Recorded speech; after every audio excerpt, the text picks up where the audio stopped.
I'd like to call the March 23rd work session for the Sarasota County School Board to order. First on the agenda is the progress monitoring, which we'll spend a lot of time on this morning. And I would like for the presenter to make their presentation, jot down any questions you have, and we'll come back to them if possible. Dr. Brennan? Yes. Thank you, Madam Chair. Appreciate that. This morning, our first item is progress monitoring data. And as you know, I think it was our last workshop, we talked about the iReady data and some of that progress monitoring data. And today, we wanted to bring up some of our other progress monitoring items that we have here in our school district. And then after sharing that with you, we do have two teachers here. Because I know that we've been sharing a lot of data, and I thought maybe it'd be great to, after we share some more data, to say, okay, now what do we do with that data? And have a couple of teachers here to talk about how the data informs their instruction and what they do and how they work together with their teammates as they prepare their lessons and so forth. So I appreciate our two teachers who are here today. And at this time, I'll go ahead and turn it over to Laura. So I'm going to drive the PowerPoint for the folks, so that's why I'm up here. But I just want to preview this. It's going to be a quick look at some of the data. Is your mic on? Yes. Yes, it is. Our directors, I want to start that off. First of all, I hope you all had a nice spring break. We really enjoyed it. I know our teachers and our administrators and our district staff really appreciated the time. So welcome back from spring break. And now we're digging right in. We're going to do a very quick review of a couple of data points that you have not seen. One is the new state assessment. We want to go into that a little more detail. Sue's going to show you how we're doing in civics. And then Denise is going to do a quick look at our dashboard, just maybe a review for some of you, but we want you to see the teacher dashboard. Just see it. It's overwhelming with data, but we do want you to see it. We're not going to go into detail. And then we want to talk about how we track our middle school and high school children, all of them, to get them over the finish line. And we want to give you a glimpse. Kelly's going to give you a glimpse into some of the resources that our very hardworking curriculum teams created, along with some of our teachers, to help support them during this very strange year. So the finale is with Carrie Johnson and Ashley Hernandez, who are incredible teachers in the district. We're so grateful that they gave up a little time for this. So here we go. First up is Catherine.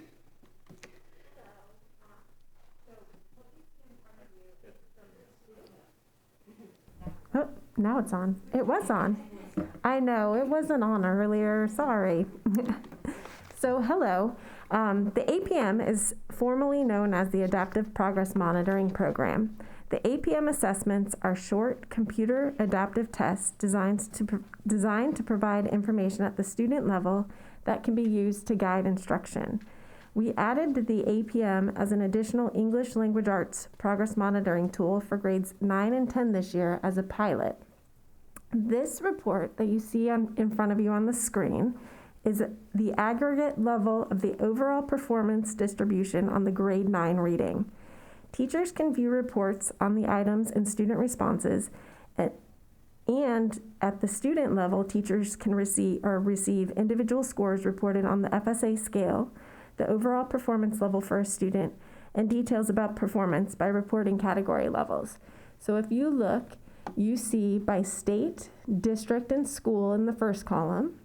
The second column should give you the number of students that participated in the assessment. This year at the high schools, we do not see a large number of participation across the state yet, but it's the first year the APM has been in use. And then the third column gives you the average scale score, which the state has said is on the FSA scaling system.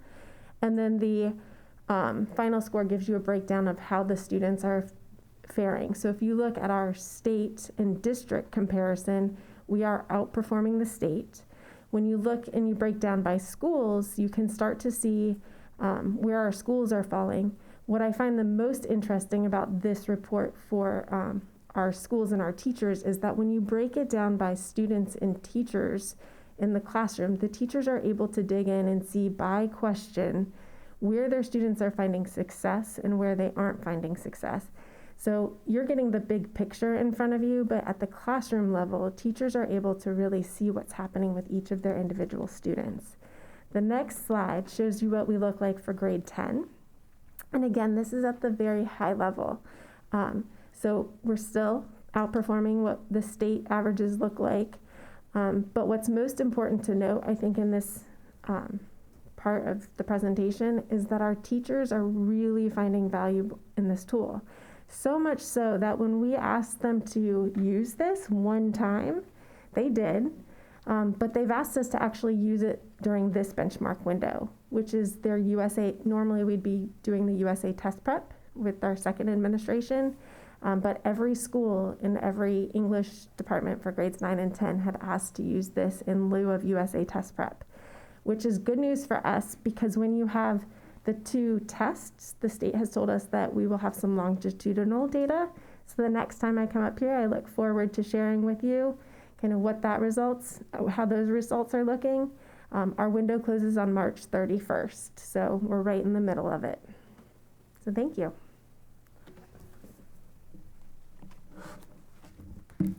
Good morning. I wanted to give you some additional information regarding additional progress monitoring that we do in middle schools. You know we use iReady for English Language Arts and mathematics, but in addition to that, for our social studies courses and our science courses, we have common unit assessments. So across all of our schools, students are given a unit assessment in common based on when they are ready to take that assessment. So as the teachers are finished teaching a unit, they take that assessment and then they get data by each standard and benchmark as to how the students performed. That's for all of our science courses and all of our social studies courses.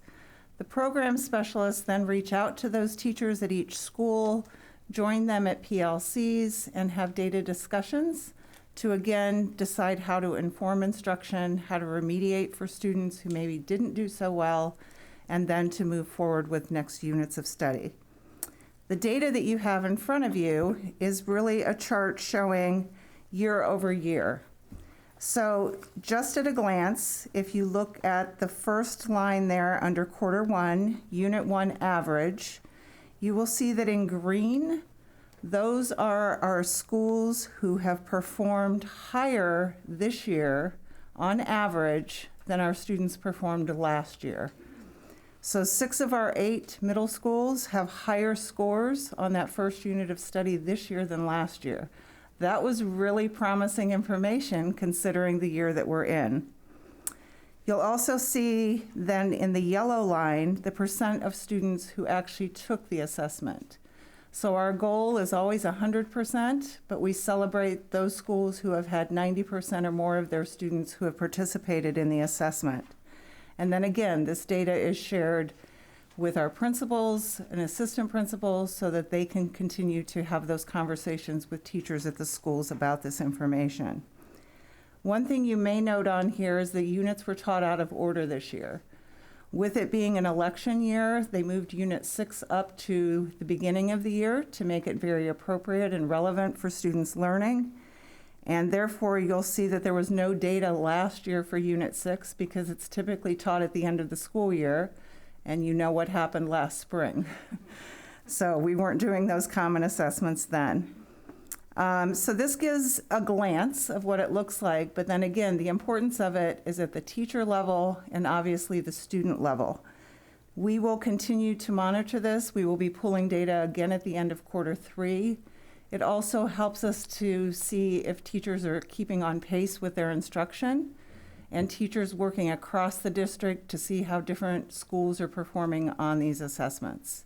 So again, for both science and social studies in middle school, we're very proud of this common assessment methodology. Thank you. So I'll follow up and discuss dashboards. I've been here several times over the years talking about dashboards, but I wanted to give just another, for our new board members especially, a little bit of an overview about those that we've created. All of our dashboards, this was the first one we've ever created, but all of them were designed with the goal of answering questions that were frequently being asked of us over and over again, the public and then internal as well.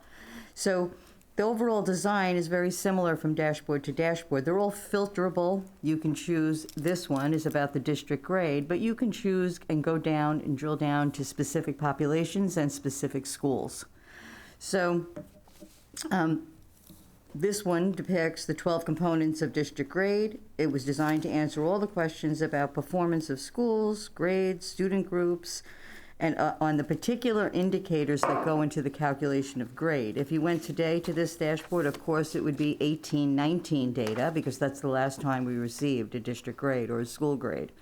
This year, if data becomes available, we'll repopulate this with the latest information. So if you flip to the next, now there, where we were was really broad scale, right? We're looking at everything from a big piece. Our latest dashboard, well, two dashboards ago, was the teacher dashboard. The teacher dashboard was a really exciting project. Many, many years ago, we had something very rudimentary like this in spreadsheets, but it was time to move to the 21st century and develop something where teachers could really access information, real-time data about their students. And if you spend time with it, it looks a bit overwhelming. There's probably 8 different panels to this dashboard. We can get all different types of information. A teacher can drill down into this dashboard to their individual students. It wasn't that long ago, actually, where a teacher would come to our first day of school or 2 weeks before school started, and they may have the names of their students. But now they have all the historical information about every student that they're going to teach.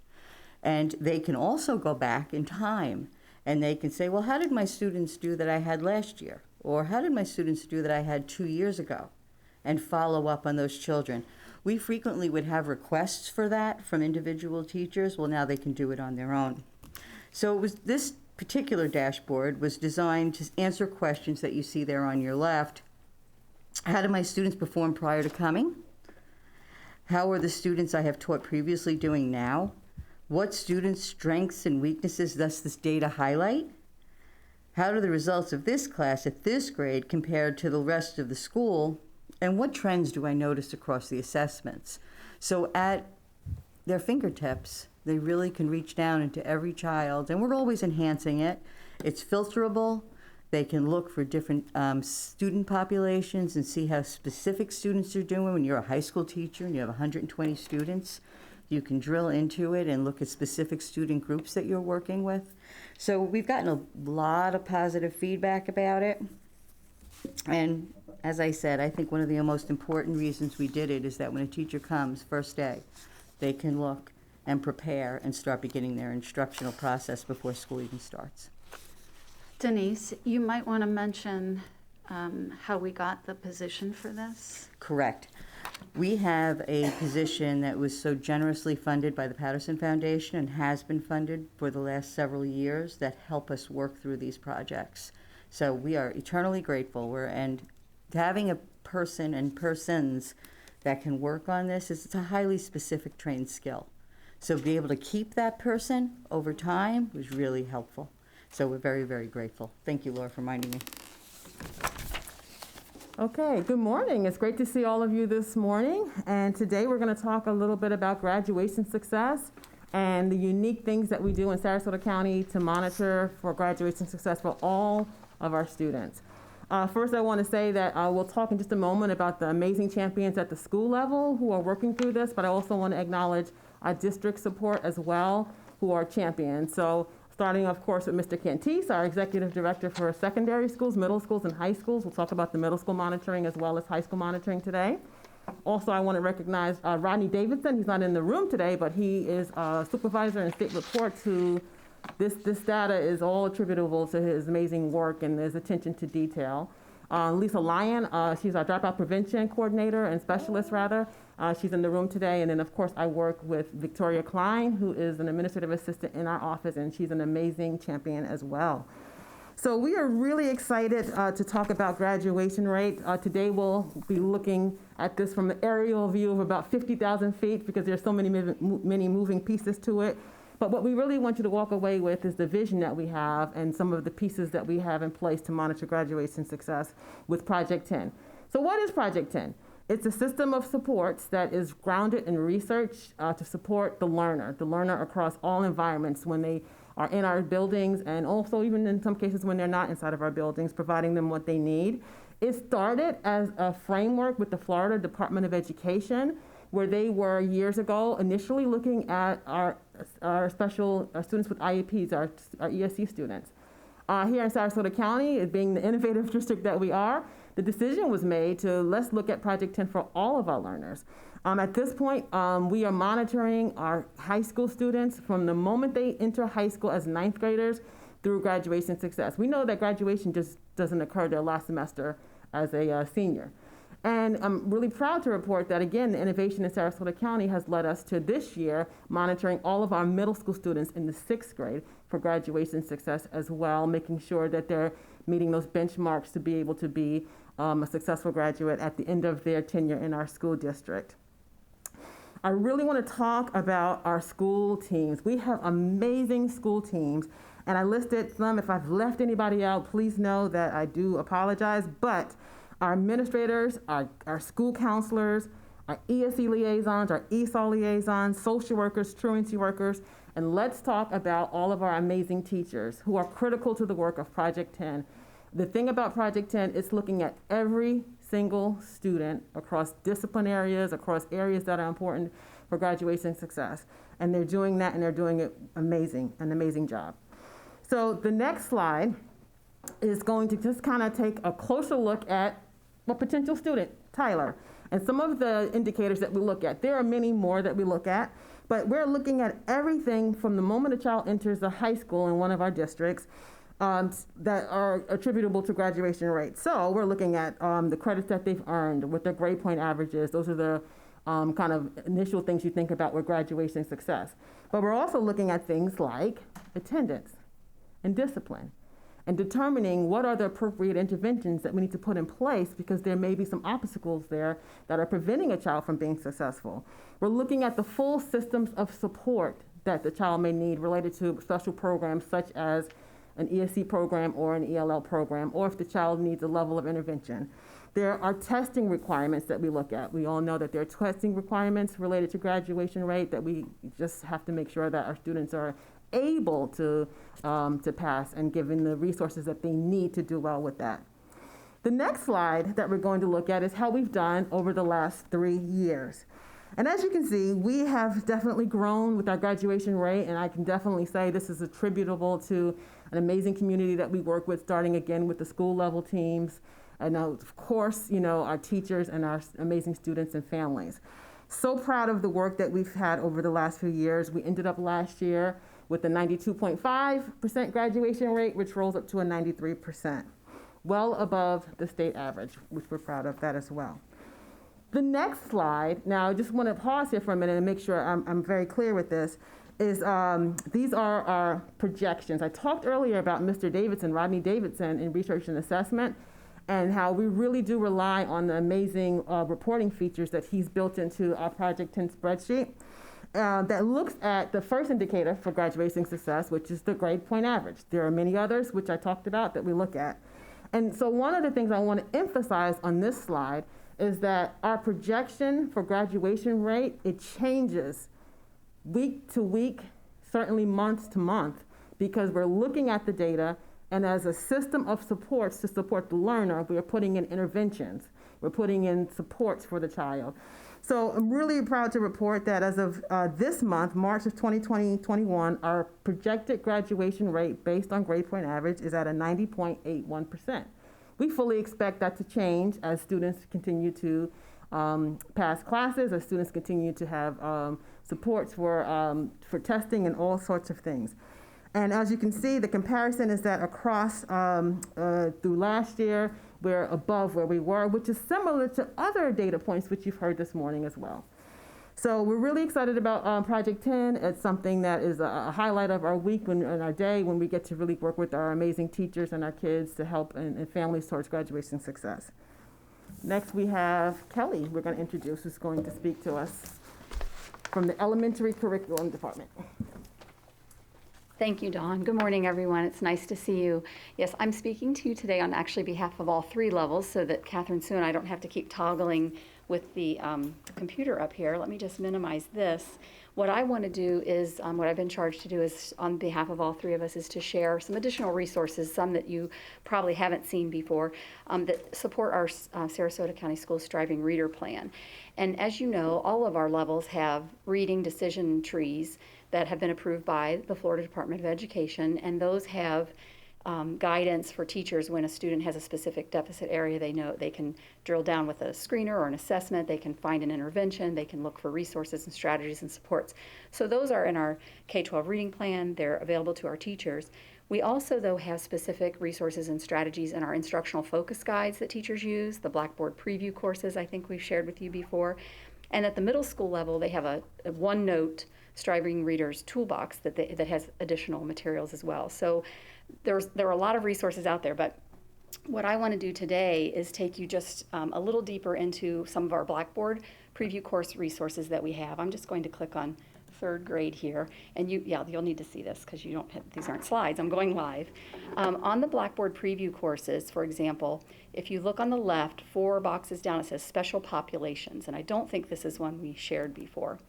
So we wanted to highlight that in this area, there are a lot of resources that have been put here for these special populations. And Dr. Kingsley had mentioned that our curriculum and instructional specialists at the district level in all 3 departments and in all 3 levels and working with teachers at schools put these resources together. We also had program specialists from Pupil Support Services help, and they really contributed a lot to this section. So I especially wanted to highlight ESE and Esol today. So if we look at ESE first, it drills down to a couple different folders. You see one is differentiated strategies. That's really for all of our teachers to help any student who is struggling or needs a little extra support, a little bit of differentiation, something different. So there are a lot of resources there for all teachers. And then there are specially designed instruction strategies and resources. And it says for ESE teachers providing specially designed instruction, but this is available for all teachers. So there may be teachers who have an inclusion classroom, or they have students who are with them most of the day and with the ESE teacher part of the day. So they can also look to these resources. I wanted to click here just for a minute and highlight a couple of things. Now, there's a lot in here, so I've specifically selected a few things to share with you, so follow along. First, there's this cue card that really just tells teachers what specially designed instruction is, what it isn't, some examples, and so forth. But if we keep scrolling down, there are many other pieces. I want to scroll all the way down here. There's a resource that was put in this year especially for remote learners. So teachers can access this resource to find out about accommodations for the in the virtual environment for our remote learners. So that's there. And then the other piece I wanted to really highlight was this chart, really. And if you notice where the scroll bar is, you see how much farther we have to go. So this is a really big chart. It has a lot of information in it. I've opened up the document, and now the trick will be to see if I can find it. It's here. It's here. Da, da, da. And I've scrolled to a specific page just to give an example. So it's a chart that shows where teachers can match specific accommodations or strategies to a student who has a particular deficit. And if we look at the bottom portion of this page, we can see under auditory processing, there's phonological awareness, auditory discrimination. So if that's where the teacher is seeing a student has problems, having difficulty, they can look for these observable behaviors. Maybe the student is having articulation errors, or maybe they're not hearing the sounds discreetly. Well, here are the accommodations that can be considered, and here are some of those strategies they can plan for their instruction, using direct phonics and phonological awareness instruction, or teaching multi-meaning words, incorporating multisensory approaches, and so forth. So this is just one chart that kind of gets a teacher started, and if they go back to those folders, they'll see some of those other resources to help them do that. I think we shared with you once before the website too, where there are actual videos and things where teachers can see some of these things done. So I've gone back to the main page. If I click on special populations again, I get the 4 folders, and now let's click on Esol. So for our English language learners, the teachers who have students with, that English is not their first language, there are several categories of resources that they can go to here on best practices and modifications and things. I wanted to click on this general one, Esol resources, and you see that there are about 7 documents here that they can link to. So I have a few of those opened. Again, here the trick is, can I find them now? So the first one is 7 Esol modifications and lesson plans. And again, this document just has different things teachers can do, like modeling or simplifying those instructions. This goes on and on for several pages as well, things that they can do to support their students. Another one, I'm not going to open all of them, but another one was Scaffolding Strategies, and that one is up here. Don't know why they're in different places. So one of the examples is graphic organizers, and again, this document is 19 pages. It's an excerpt from a bigger document, but it just gives different templates that teachers can use and way more instructions on how to use it and so forth that I'm not sharing with you today. The third one I wanted to show was about the Immersive Reader program, and you all probably know about this, but our Microsoft has the Immersive Reader tool that it can be used in all of the programs that we already have, and it benefits our English language learners because it can read to them, it helps them understand and comprehend, and helps them focus their attention too. So for example, if teachers are using OneNote or if they're using a Word document, if they're using Teams or Forms, this Immersive Reader tool can be utilized to help to read aloud to students and help them with that. And this shows teachers how they can get that. And the last one I wanted to show you was there's actually a this e-learning module from the Florida Department of Education. I think that one is here. If teachers want to take some professional development, learn additional pieces on effective instructional strategies and best practices for their ELLs, for their English language learners, they can even take this additional module, in addition to the courses that our district offers. But lots of resources in this Blackboard preview course under special populations. I just showed you a few. We didn't want to take up a whole lot of time with this because, as Dr. Kingsley mentioned at the beginning, we really wanted you to hear from the people who are on the front lines doing this important work. So we have 2 incredible teachers, if you guys want to come up and sit in front of one of the microphones there, to share a little bit with you today about, so what, you know, with all of this, what does this mean? How are they using it? We have Carrie Johnson, a kindergarten teacher from Fruitville, and we have Ashley Hernandez, who's a math teacher at Riverview. And did you say 12th grade? So we have kindergarten and 12th grade. Yeah. So we've got the whole like range completely today. in ends of the ballpark. I don't know here. if we did that on purpose or not, but it's kind of nice. And they're going to just share with you, share a little bit, and talk to you a little bit about how they are doing this important work. How are they using progress monitoring data to reach their kids and respond to their students. So thank you for being here today, and go ahead. Thank you guys. You couldn't see us smiling earlier when you were introducing us, so thank you guys for having us here today. You want to start off? Sure. We're friends. Outside of this, we didn't realize we were both going to be here today. Yeah. So I teach geometry honors, and AP statistics. So I'll just kind of talk on geometry today, since that is an FSA. We have an FSA at the end of the year, and we also have a district benchmark assessments throughout the year, which I think will tie into everything Catherine and Sue were saying. So just piggybacking on what Catherine was saying, she was, saying that teachers are able to look at the standards that their students are achieving or not achieving, and I think that's probably the biggest benefit from, in the math class we're using USA Test Prep. So looking back on our first benchmark, our midterm, and we're actually in the third round of our benchmark testing right now, so I'm actually giving that on Thursday. So we can speak on, they tell you that we're doing these, but what do we actually do with the data? It's one thing to give the benchmark test, but then for teachers, like, what do we do with it? Cool, we did the test, yay, we did what we were supposed to, what now? So for a geometry teacher, we have common planning periods, which I think is a really big benefit at Riverview High School. we meet together. So let's just say, for example, after the midterm, we met together, we went over our standards, where we were proficient, where we were not proficient. And I think it's important when I teach honors, I'm meeting with the honors teachers because those students are at the completely different ability level than, let's say, the regular classes. And I could see that in the standards as well. I know some teachers are like, well, she's got higher scores than us. Well, it's not about us. Our students are naturally higher achievers and can absorb that information and, be at a different rigor level. So from there, like, for example, I'll give you an example. I noticed that my students were not performing on transformations. I'm not going to give you a lesson on transformations in geometry because, like they'd say, where we use this in everyday life. No.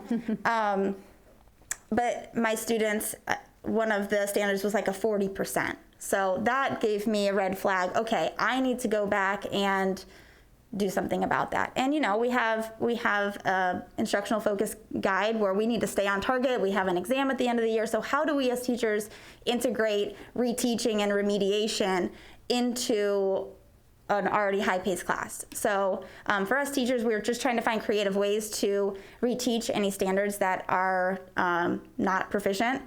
So for that, we've created Bellwork Packets that we'll do at the beginning of class every day, where we're really diving into any standards, again, that they were lacking in. And as a whole, I'll just say, because we all know how last year ended, I'm already finding without the benchmark assessments, I'm finding other areas that they are lacking in.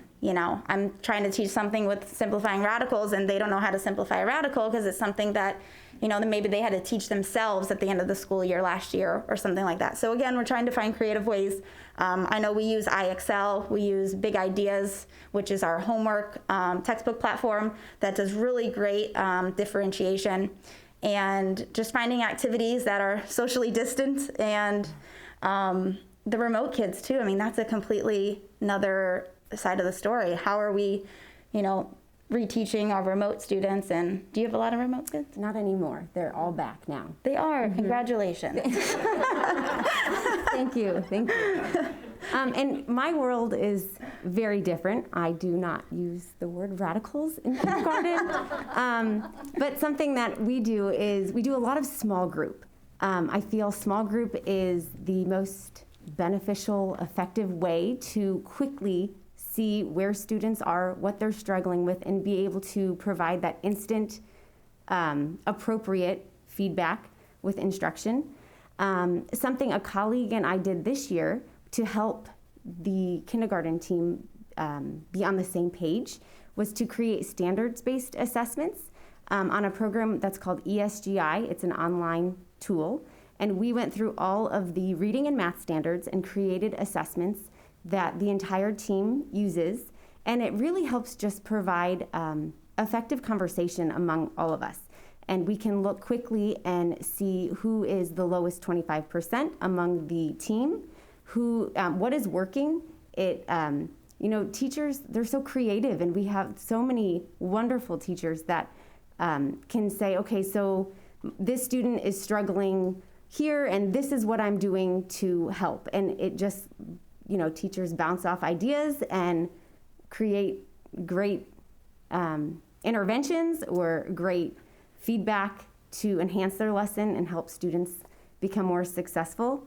So I think that's been the most effective, is just having meaningful conversations among all of us using common data. But I have spoken with other kindergarten teachers at other schools, and I do notice that just across the district, we're not all on the same page, and that is something that I think would be helpful, where if a student transfers from one school to another, we can have common data and not say, well, wait, why did this teacher give this student a score that I don't agree with?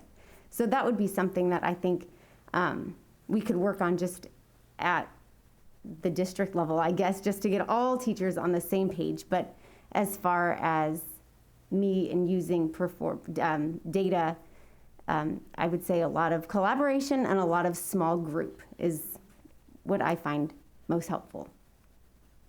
Collaboration between the teachers. Mm-hmm. Oh, absolutely. And that's something that's been hard. Mm-hmm. Not all teachers are willing to have those conversations. So that's been a goal of mine, to try to get everybody on the same page. Mm-hmm. So.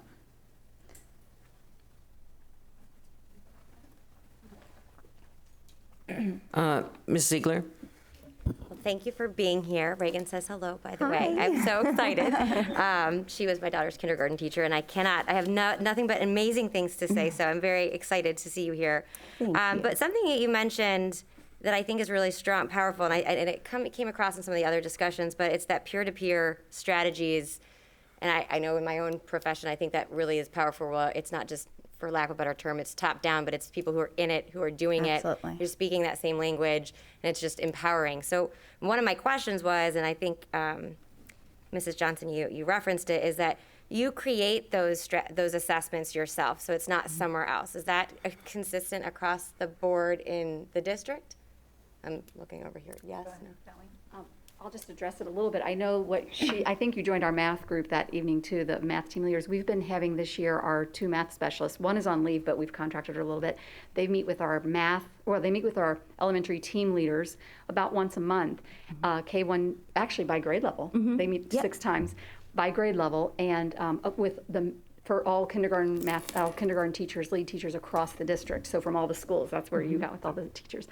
And that's where this came up, these common assessments, and so they started spreading. So more and more want that, and so that's kind of our plan moving forward. We have some common assessments built in the math IFG Instructional Focus Guide now, so it's a matter of making sure all teachers are accessing those and using those, but some of, I think, what you're talking about are smaller assessments where you're just checking little bits along the way, and that's where we want to move to. In science, we have 3rd, 4th, and 5th common assessments right now. So. And those are created by the team. That's what I'm saying. Are we buying them? Are they off the shelf from like one of our providers or vendors, or they're created internally? The science ones have been internally with the science specialists and other teachers, and I believe with that program you're using, you're using a program, but it's still you all choosing the standards and the questions and all that, right? Right. Which I love. Yes. I mean, I think the buy-in is almost just organic at that point. So that was part of it. And then for future, just FYI, we're working on our K-12 reading plan right now, collectively, all 3 levels, that will be due soon, and it'll be for next year. And because we'll have new standards and new materials, new curriculum, it's a great opportunity. Our team has been working really hard at what those common assessments can be.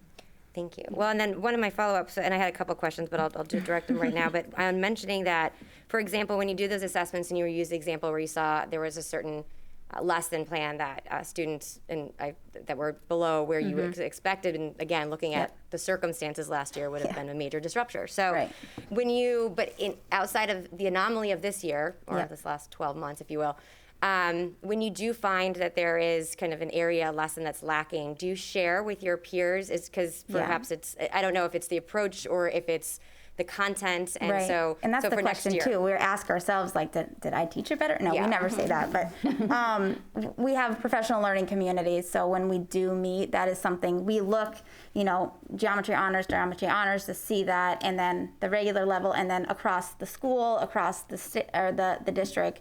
So I mean, it's trial and error basically for us. Like Carrie was saying, we'll try a new approach, we'll try a new activity, we'll try something new to see if that increases our proficiency. We typically have, like that chapter I was talking about is a lower scoring chapter because it's really abstract, and so some kids just don't have that abstract mind, so we have to find other ways to try to get them there. And one final question, because I know I'm sure my other board members want to say something, but and this may be for Dr. Cantalupo, but when you mentioned the dashboards, which I love, and I'm so excited that we have them, and I know we've mentioned this in the past, when we go down to the student level or the classroom level, we have certain students that are in district who have moved from school to school, but we also certainly have a number of who either come from a charter school, a private school, or out of state or county. Are we able to capture, I mean, I know there's basic records that we retain, but are we able to successfully get all that information loaded in so that those teachers are able to access their past academic history? Here she comes. I was going to ask you when you were sitting here, but we kept going. Well, the short answer is yes, because we upload nightly. So as soon as a child is registered, that will then filter through the system and go directly to all the way down from the school to the teacher level.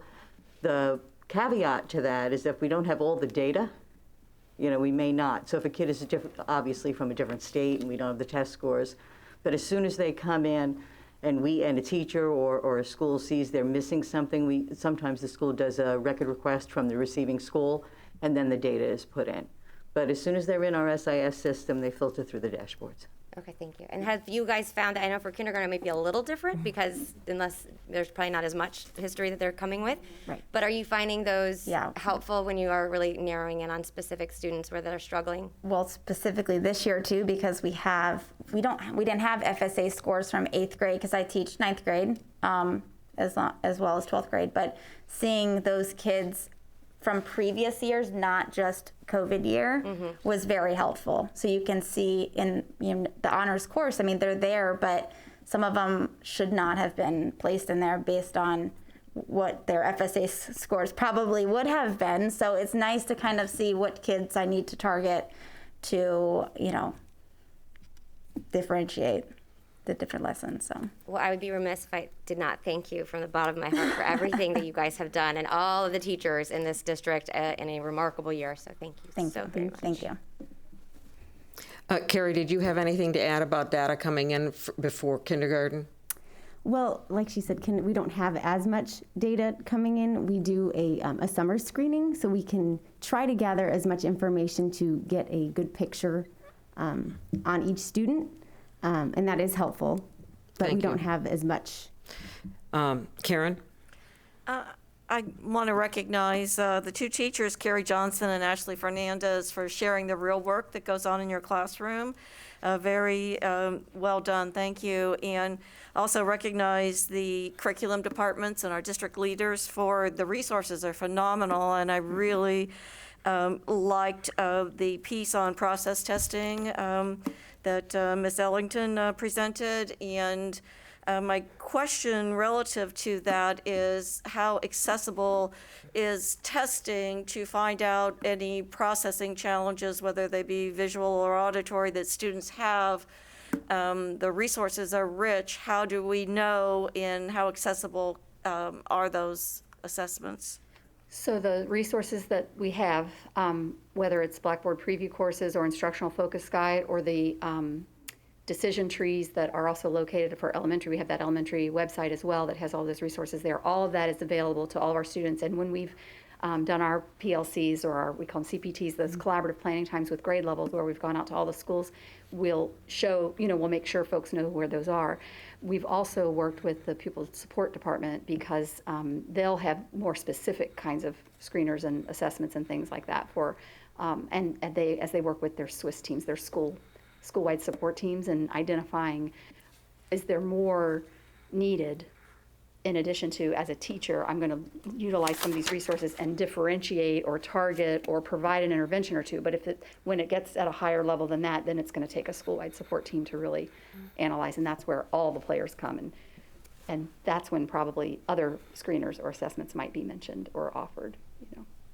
Thank you. I think that, everything that's collectively been presented today just points to the importance of when we get to the planning time for teachers and giving it the highest priority, because the resources are phenomenal.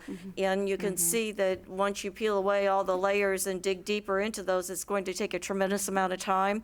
So I'd just like to be a strong advocate for the amount of teacher planning. We seem to have decreased it through the years, and look at the value of it in not only the amount of planning time, but the accessibility to content-alike areas, as you've mentioned, to share the successes. And just one last piece, and an advocacy for kindergarten and really focusing our resources on those early learners to close that gap as soon as possible, so that by the time they get into that 9th grade math classroom and 12th grade classroom, that we've really grown our ability to have students at grade level. But thank you to all of you very much. Tom Edwards? Hey, good morning. Let me also start by saying congratulations, Carrie.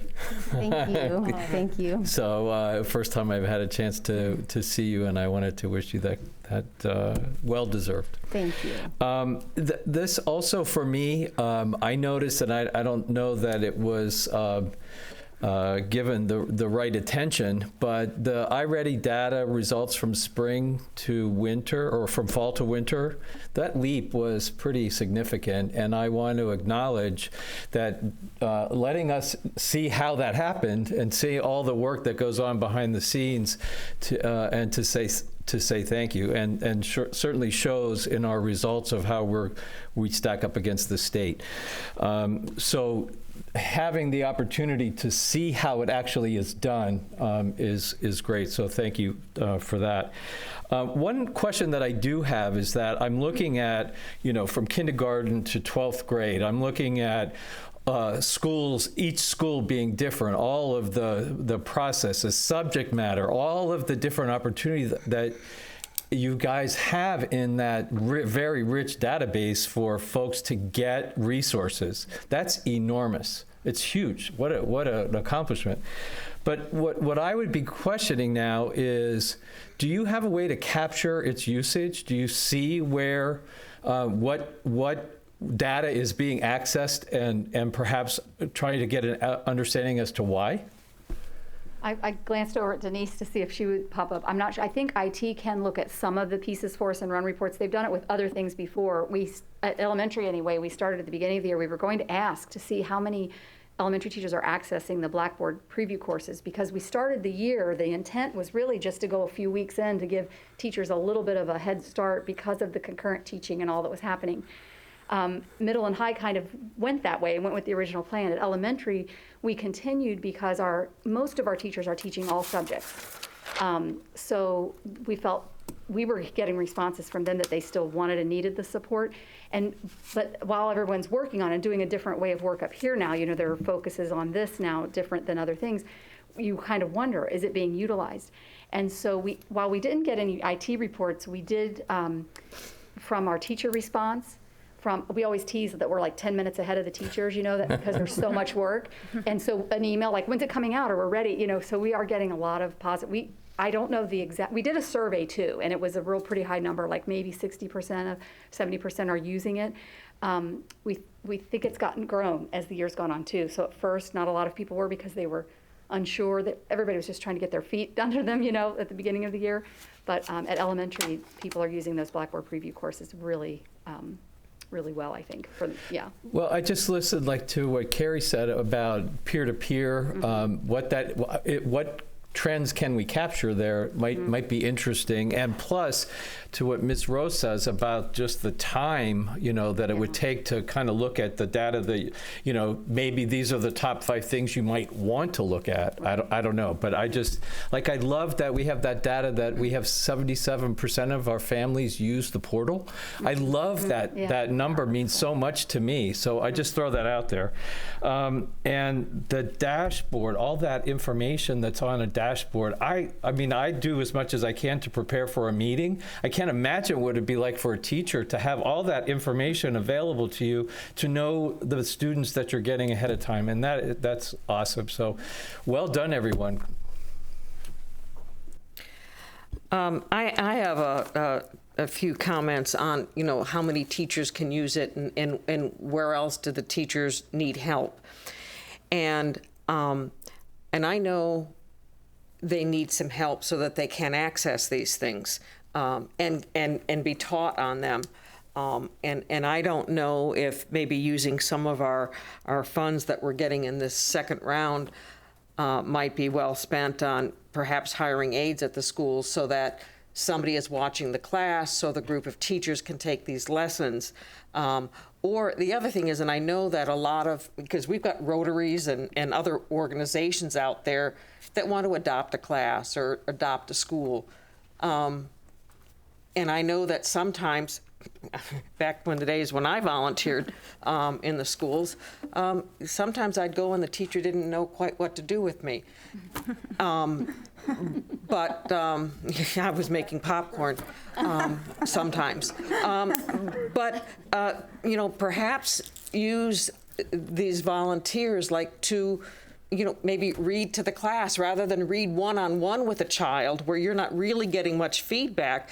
Maybe have that volunteer step in and help manage the class while they're doing a lesson that you've set up, so that the teacher has time to work one-on-one with their small group so that they can see where they are, so, to think better about how we can use our volunteers and or paid aides, because some schools can't get the volunteers.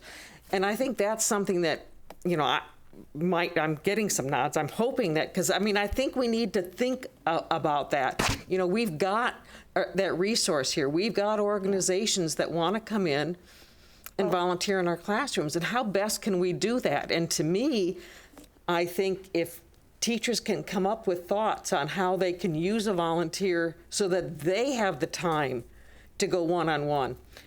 And I know, you have to have a volunteer that comes in on a regular basis and all of that in order to do that. So I think that's important. But I think another partner we have in this is parents. And to make sure that the parents know what they can do with these children. We've got a nice bag that goes out. I think the Rotary Club does it for kids coming into kindergarten. And there's alphabet cards. There's all kinds of wonderful things in there. But if the parents don't know how to use it, it's difficult. And I think that's even more problematic when you have a parent that doesn't speak English. And I think that maybe we need to be looking at ways to help our teachers and school communicate with these parents so that we can close that gap. A friend of mine wasn't volunteering because I think it was part of her graduation requirements for her college courses that she had to volunteer at the school. Not volunteer, she worked.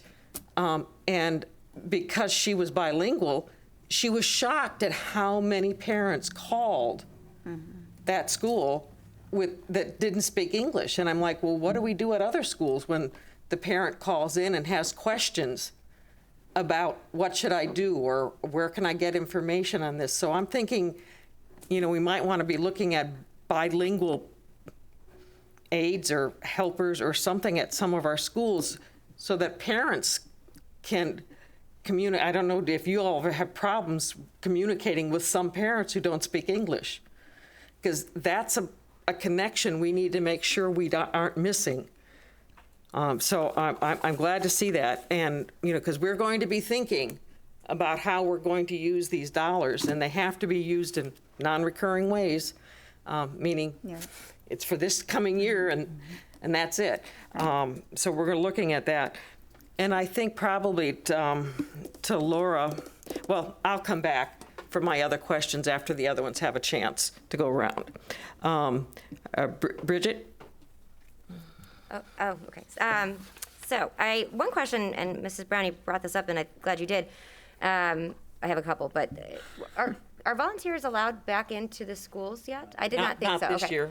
And I think you raise a really good point, because I've certainly heard from people in the community, especially as more and more, we have a large retirement population and they're getting their vaccinations. They are excited and eager to come back and help. And I also do think that there's an element of management that can be we recognize and appreciate it, but sometimes it can be burdensome. I just can't think of a better word to use. And so navigating that, I think that having that autonomy at the local, the school and classroom levels is critical. But, that being said, I wanted to clarify on the volunteers. But one thing that, and Mrs. Rose brought this up, and I think this is so important, I love all the resources we have, but again, I go to that timing, and I think to myself, having that ability to, because people learn in different ways. So sometimes you're a self-learner and you're going to research it, and then other people aren't as, they don't love the digital stuff, but that's where I think that peer-to-peer comes into place. But do you feel, and this is probably a loaded question, but do you feel that you have enough time, even though I know it's the most precious resource, to really access some of these items? Because I think we have a ton, but do you feel that you do in fact have the ability and time to access the resources or create new ones? Well, time is always a gift. Right. And we are so fortunate to have so many resources, but it is very overwhelming. Which resource do I access? What do I want to focus on? What's the most beneficial? So I think time is great, but it is a little bit overwhelming. Yeah. Same. I mean, the dashboard alone, it's amazing. but the time it took me to go through each kid, and it's not the dashboard's fault, it's a lot of work, Right, you know? Absolutely. When you teach high school, it's 150 kids that you have to go through and see what their scores are, and it's a lot of time. The same with ESC accommodations and Esol and contacting parents, just the high school alone, it's just a lot. So time would be everything. And that's what I said. It's a loaded question because time is the most precious resource. But to Mr. Edwards' point, which I think you made a very good one, is not so much. I think if there was a way from an IT standpoint or from the data analytics aspect of not just the broad utilization, but what is being utilized, because that could then from there trickle down to that discussion with your peers at the classroom of, hey, I use this, and instead of having to navigate it, it may be more quick to respond to them, and that may cut some of the time out. And I just thought that was a good point. We've had to do that a lot this year. Hey, this is what I'm doing in Teams. It works really good. Or, I think, especially at Riverview, we've done a really great job at collaborating technology this year. Like, hey, I'm going to do a quick Teams meeting. Come in my room, and anybody that wants to will come in here, and I'll show them Blackboard. I was part of the Blackboard preview creators for the high school math classes, and I know really valuable and amazing teachers created that, and I made sure all my teachers at my school knew how great it was and was able to share all of that with them, and they appreciated that. So. And do you feel like and I know from my experience at the end of last year, you did an amazing job for the parent side, because all of everyone was like, oh my God, what are we doing? Gosh. I'm not a homeschool teacher. Exactly. I hear every day how many people are like, I have a newfound appreciation for teachers, and I said amen. So, but with that, some of the good things that came out of COVID, if they're, as we reflect on it, is utilizing those videos or different communication mechanisms to get in touch with students and the families. Are you finding that that's being continued to use? Do you have enough support, resources, time to be able to do those? I feel like just having the ability to contact parents through Zoom, I've had more conferences this year than I ever have because it's accessible and it's quick. So yes, I think that's been fantastic. Creating YouTube videos for parents, giving them tips and what to do at home. Yes. Here's something that we're working on this week. Here's how you can reinforce it at home. There's the video, and it's all right at their hands. So I think being creative and using what we have. Is that something we see across the board that's utilized? Absolutely. Even my open house was on Zoom. Like, I just Zoom recorded it, and if you didn't, there it is. Watch it at any time. Yeah, it's amazing. As a parent, I thought, that's a game changer. So I think that's something that we can continue. So, Thank you again. Jane? Well, I want to thank both of you for being here today and for the job that you're doing, because I know it's not easy. And this year in particular is like no other we've ever seen. But you're on the opposite ends of the spectrum. In kindergarten, I want you to look to next year, because it's going to be different, because we have students that we haven't found. And how does that come into this equation? And that's going to be problematic, I'm sure. But we have kids that, are not in kindergarten. Some of them maybe not in first grade that we haven't found or haven't come back. And will they come back, and what status will that and how will that impact our classes? I know the Early Learning Coalition in Tallahassee is looking very closely at legislation which will start doing more progress monitoring and testing of students in the pre-K grade. And I'm not so sure I'm in favor of that, but it's not really my decision, is it? So I think those are things that we need to look at on the horizon, is how will this legislative session impact our kindergarten students, and how many will we have coming back? How many will be with us? And that whole impact, I think, could be substantial. On the high school end, I'm most concerned about those general population students, the ones that don't have a 2.0 average at Riverview High School, that aren't in the band and aren't in extracurricular activities and don't have the wherewithal to stay after school and be involved in the school itself, as other students do, as my grandson did when he was a Riverview student last year before he graduated at a strange year. Yeah, it was. But I'm very concerned about these students that perhaps we're missing, and their mental health. And just as important as all of these academics things are, folks, the most important thing for me right now is mental health. And I think we see it in this country. We see it with the horrific situations that happened in Atlanta and in Boulder. We see it at the fairground last Saturday night. And that's a very bad extreme, but our kids, do they know how to get mental health help? I'm hearing around the state that a lot of kids don't. They're not going to ask for help, generally speaking, and they can't learn if they are upset. They can't learn if they're traumatized. So you're dealing not only with the academics of these students, but with the whole child. And oftentimes these are things that are really tough for you. So my heart goes out to you. I thank you so much. We support you greatly, but I think we have to look at the management, the people in the curriculum department have to look at this as being an integral part of what we're going to be doing in the future, because I think this impacts us in a big way, whether we are identifying it as such, but we've got to get control of some of these issues, some of these emotional issues with our students and families. That's why I'm so interested in seeing our county do more in mental health, hint, hint. But I just know that you have a big job, and it's been impacted by this pandemic in an even greater way. So thank you for being a teacher. It's one of the most important things and important professions that anyone could have. I think it's the greatest profession, but thank you both for being here today and for being in those classrooms. Thank you.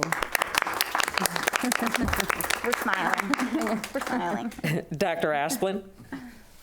Yes, thank you, Madam Chair. I just wanted to also say thank you for coming today and sharing. We really appreciate it. I know you both are amazing teachers, and I know that you know this, but beyond the programs, we have great programs. We have great pacing guides, fantastic curriculum department, all of these things. And then at the end of the day, it's about the teacher who's there with the student and what happens. And you have to have an amazing teacher in there with your students, and you two are amazing. And I haven't been in your class yet, Ashley, I don't believe. I know I've been in your class a couple times, Carrie. And I do want to say, Carrie, that I am very impressed with what you do. And when you were talking about the PLC piece, the professional learning communities piece, and I know you talked about it as well, Ashley, I was very impressed with you, because I think that you and your team are the epitome of a great PLC, in that not only are you talking about best practices and common assessment and analyzing the data. From what I understand, when we talked, every few days you utilize that data and drill all the way down to each of your student for that personalized learning and restructure your small groups. And then the teachers actually could possibly share students depending on the standards that they are teaching that day. So it's not just your students every day that you're with, you're helping each other with students who might have different needs depending on the data that you looked at every other day. And to really look at it that much and restructure your groupings that much and personalize the way you do, your students, I'm sure, are learning tremendously, and I'm sure your parents are very appreciative. So great job. Thank you. That's so nice of you to say. Thank you. Thank you, Madam Chair. I just wanted to reinforce Mrs. Goodwin's point that we do need to prioritize and conquer the mental health challenges before we can even get to the most success with the learning piece. But in addition to that, our students that have arrived in high school and aren't able to, and have the challenge of exceeding a 2.0 grade point average, it's so high quality to hear from teachers that as you've come forth and what you need and what you are doing, it would be great to hear from those high school teachers that have that challenge of students that aren't able to go beyond a 2.0. And in addition to that, what kind of resources do those teachers need and where does access to career course options come into play, barriers, resources. I know that our curriculum department has a tremendous amount of resources, but the value of hearing from actual teachers is really high quality for me, and thank you again, and thank you to our curriculum and district folks as well.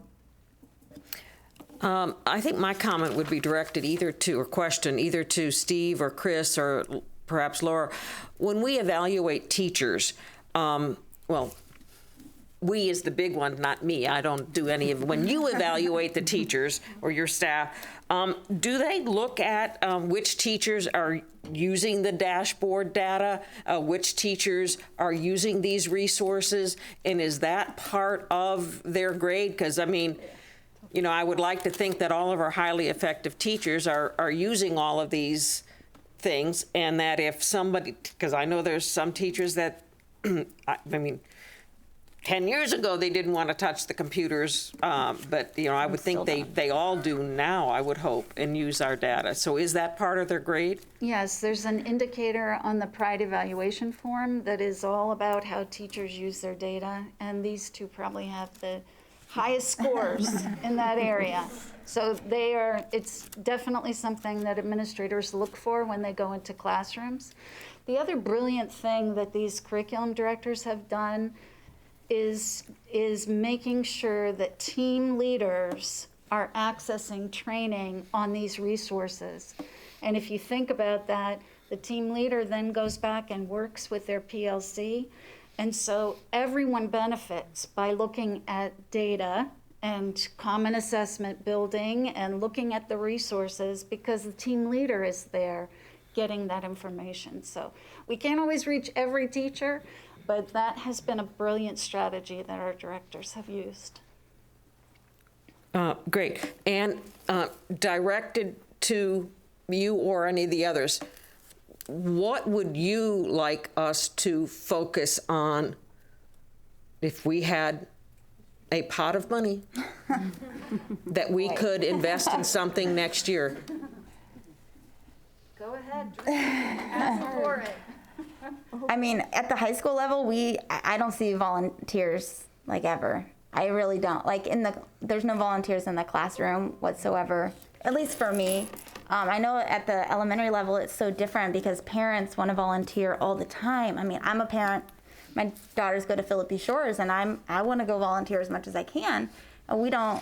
I just, besides our IB parent organization, which is absolutely amazing, but like you were saying, the other, 80% of our population, volunteers would be great. I know that talking about the 2.0 students, we do a great job tracking.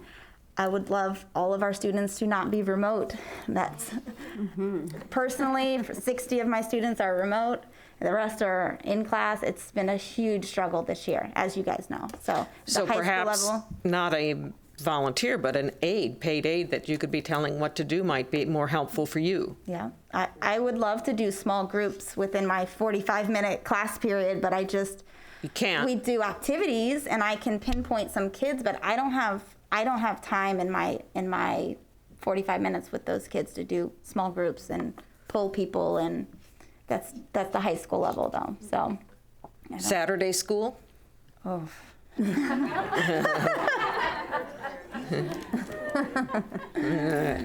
that's the other thing. Yeah. Would these kids even come to Saturday school, the ones who really need it? As a teaching, or discipline, because we have discipline Saturday school, but you mean reinforcing and tutoring, and I'm not sure if our lower level kids would come on a Saturday if we can't get them to come Monday through Friday. Right, yeah, because a lot of them aren't there every day. But again, the remote situation, we need our kids back in the class so I'm there with them. The screen is great, but when I can reach out and say, hey, I'm so glad you're here today, it just makes such a difference in their lives. I had 2 kids come back from remote yesterday, and I was so excited, and to see their face and to see them up close, and they were working so hard. It's really hard to monitor your kids in class and reach the kids that are at home. It's just, And I think that also goes along with the mental health. Absolutely. piece. That's exactly what I was had one that thinking. was remote for 2 weeks. and- Ashley, you've got our attention, and if you come up with some ideas in the next couple of weeks, Yeah. Just send it to the board members at the Okay. school, and, or Dr. Brennan. We will listen. Okay. Carrie? No, I was just saying that goes along with that mental health piece. Kids need to be in school and socializing and being part of something instead. They're not meant to sit and look at a screen. So perhaps another social worker at the school that would go out to the families, or counselors in the school that would help the kids when they're there? I mean, another counselor would be great at Riverview with 2,600 kids. I know it's overwhelming for them as well. I mean, just hands-on people at the school trying to track down students and I just think we just need, I don't know specifically what more support we need, but at our large high school, I mean, every extra person would be great. But I'll brainstorm some more. But well, you I feel like I'm having perhaps fun. perhaps with your administration. I'll go talk to Steve. I'll see what he wants me to do. Thank you. Yeah. Karen, did I call on you and I didn't move it? Thank you. Karen? Madam Chair, you did call on me. Thank you. Okay. Bridget? Well, I think we may have just touched on it. I just wrote this down, put my cue to ask this question, and was going to say, what is your biggest takeaway of challenges that you have seen this year? And I know you just mentioned concurrence, so you can certainly say that. And I know the mental health component that very much plays into just the lack of personal human interaction. That breaks my heart, and I'm so glad that compared to other states that we have such a high percentage that have been, I mean, there are kids who haven't been in school an entire year. It kills I know. me. I'm thankful to be but back I know to that school. Yeah. with here, it's still been a huge challenge. So even if it's academic or it's mental health, like as you come, if you think of days you came home and you're just compared to last year, and again, I know this is a different year, but it did reset a lot of things for us. What kind of feedback would you give us, or what are your takeaways?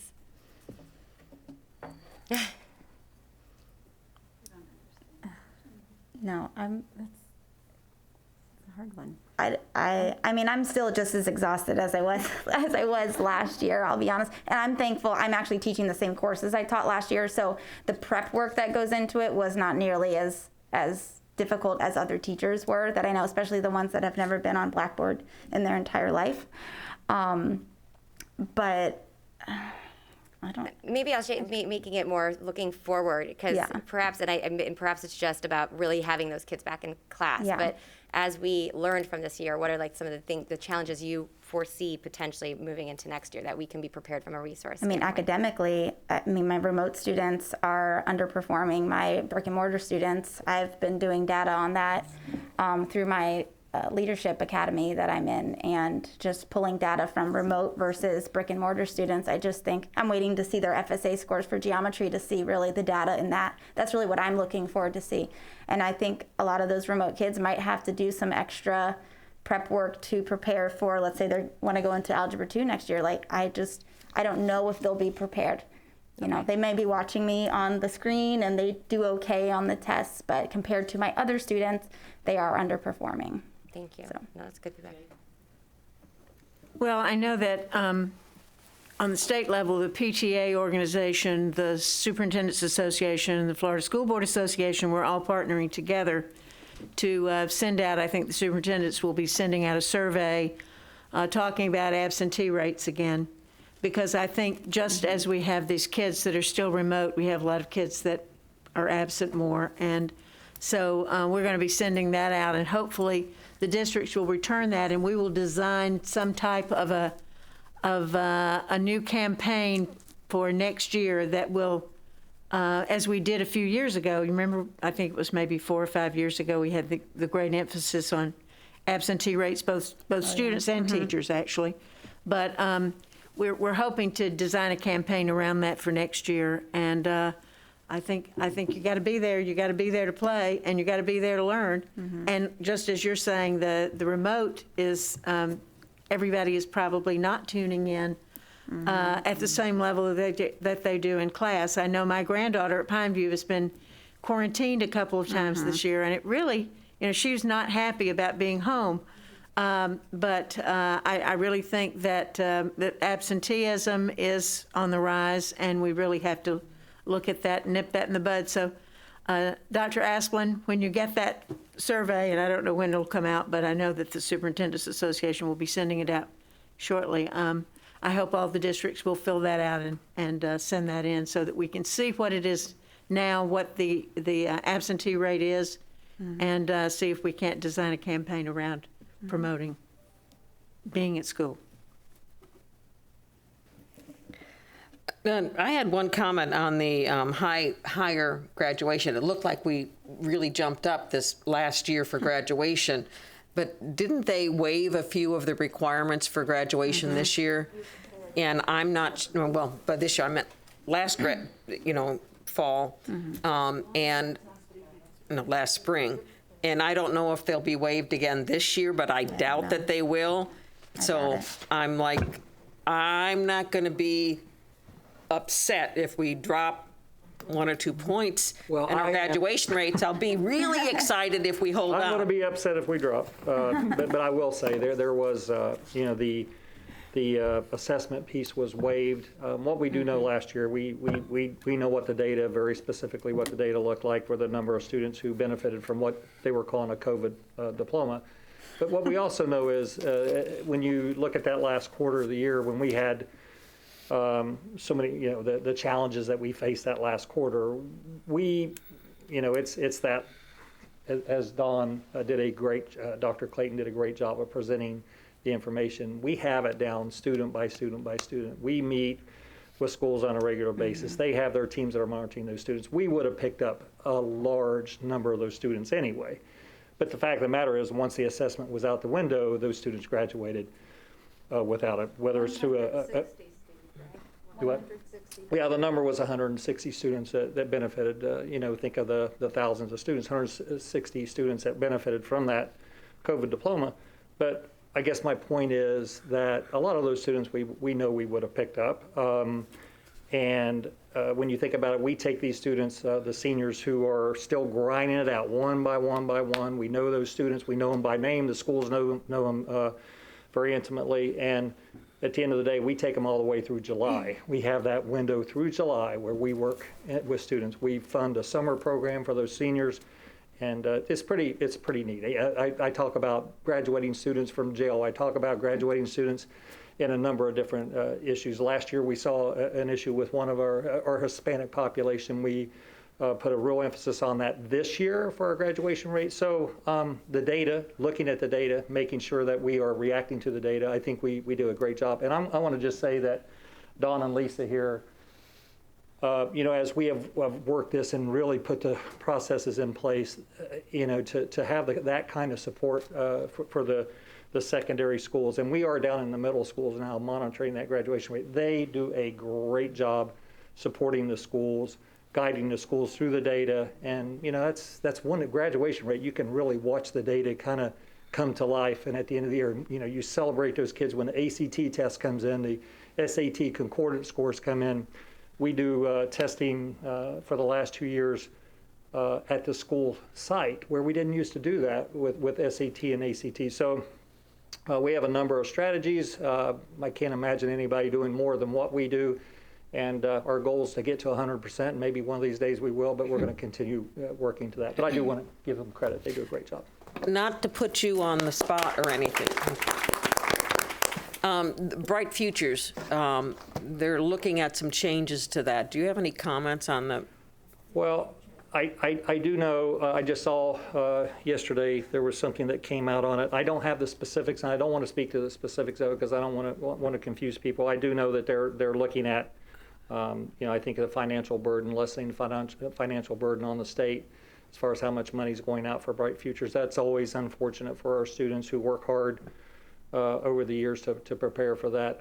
So yes, there is changes in the works. It's not finalized yet, but we are anticipating some changes. And when we get those changes, we'll be communicating that very quickly. And that's for a few years out, though. Yeah. But currently, Correct. You're working with the students to help them get Bright Futures? Absolutely, yes. Mm-hmm. Mm-hmm.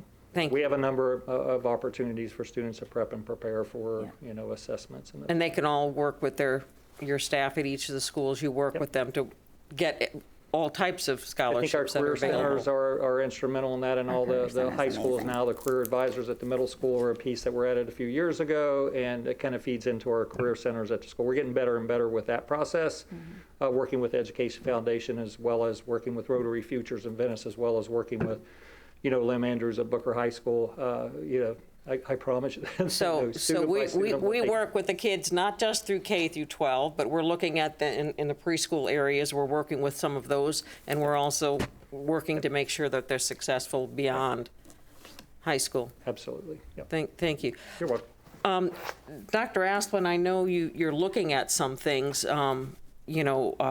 already on way to do this. We've got few minutes left. Do you want to share any of the thoughts that you've got on some of the things we can do to close this gap, or that you're thinking of? So as far as the achievement gap is concerned, what you said earlier about starting early, pre-K, K, trying to make sure that we close that gap right off the bat is very, very important. One thing that we've noticed in looking at our trends over the last 5 years, for instance, is that gap is there 5 years ago, and it's the same gap all the way through. And even when you look at the state's data, same thing. The gap is right there. It's hard to close that gap. Everybody is moving forward with proficiency, but the gap's not changing. So we need to close it right off the bat with pre-K and K the best that we can.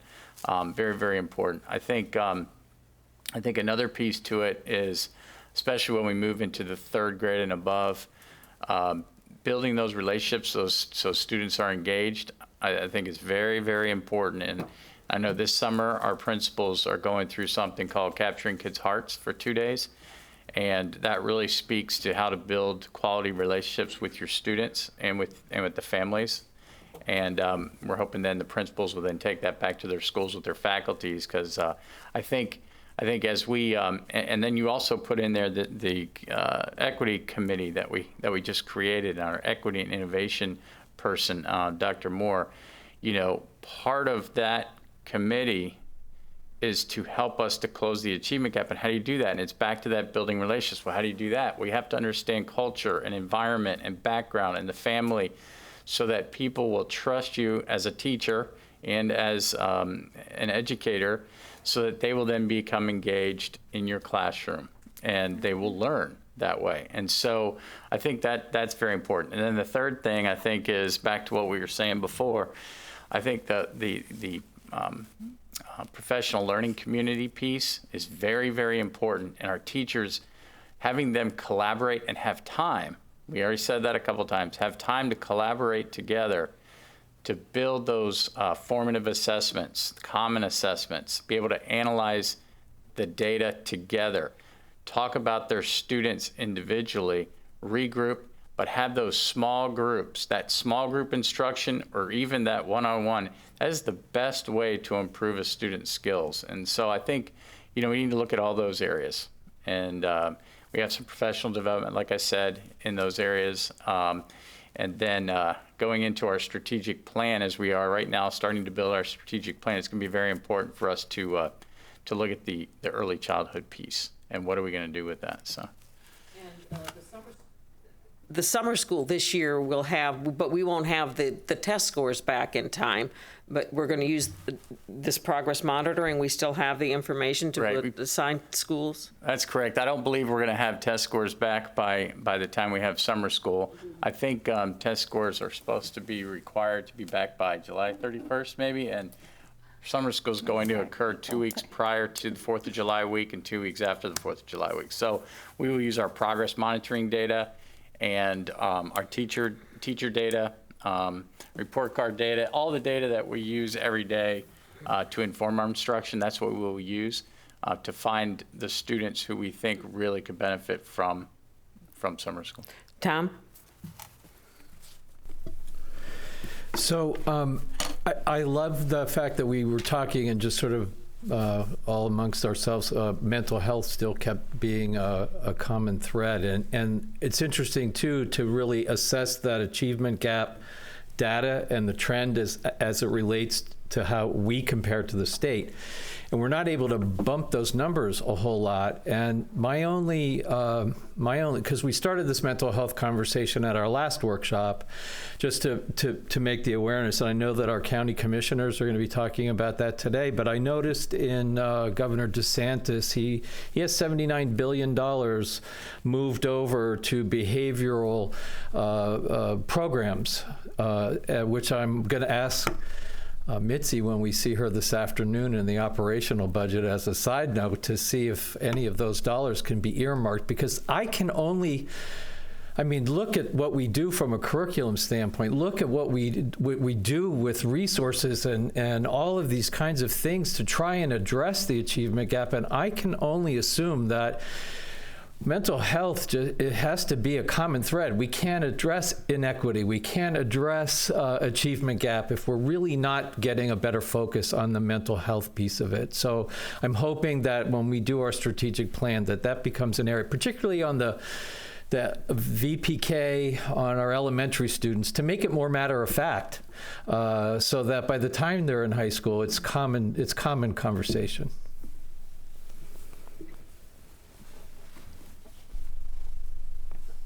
Any more comments on this? Before we, again, we want to thank all of you for bringing us this information and showing us how hard you work and the collaborative way that you work to really, really provide an excellent education for our students. And hopefully we can, provide some additional services for you in this next coming year. There's only so many hours in a day. Yeah. So many days in a week. Thank you for the extra days we've had though this year. We've appreciated those. Yeah, if we could pull more, because knowing it doesn't matter how many hours you have in the day. If we gave you a 26-hour day, you'd still be spending more time. You would never have enough time to get done what you need to get done, because you'd find more things to do. Right. I know that's how you are. But we'll do what we can to help you with this burden in closing that gap. And all of you for putting all this data together and the information together. We really appreciate all of you and all of our staff out there for what they do. Thank you so much. Thank you. Thank you. Thank you, guys. Thank you. Thank you. And we will have a lunch break and we will reconvene at 1 o'clock.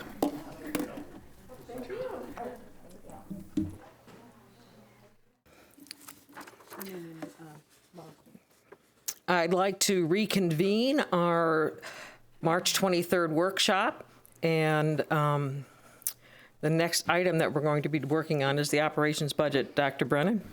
Yes, thank you very much. The next item is our operations budget, and our CFO, Mitzi Corcoran, is here, and Krista Kirtner. So I'll turn it over to them. Good afternoon, everyone. Hope you had a nice lunch. So there isn't much to update you with since the last time we spoke.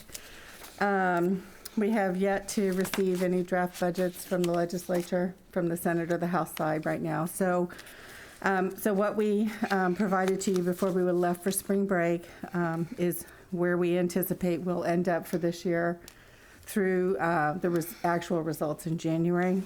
So there's no revenue changes. As you know, we're being held harmless for the first half of the school year. So we are not even receiving an updated calculation of the finance program.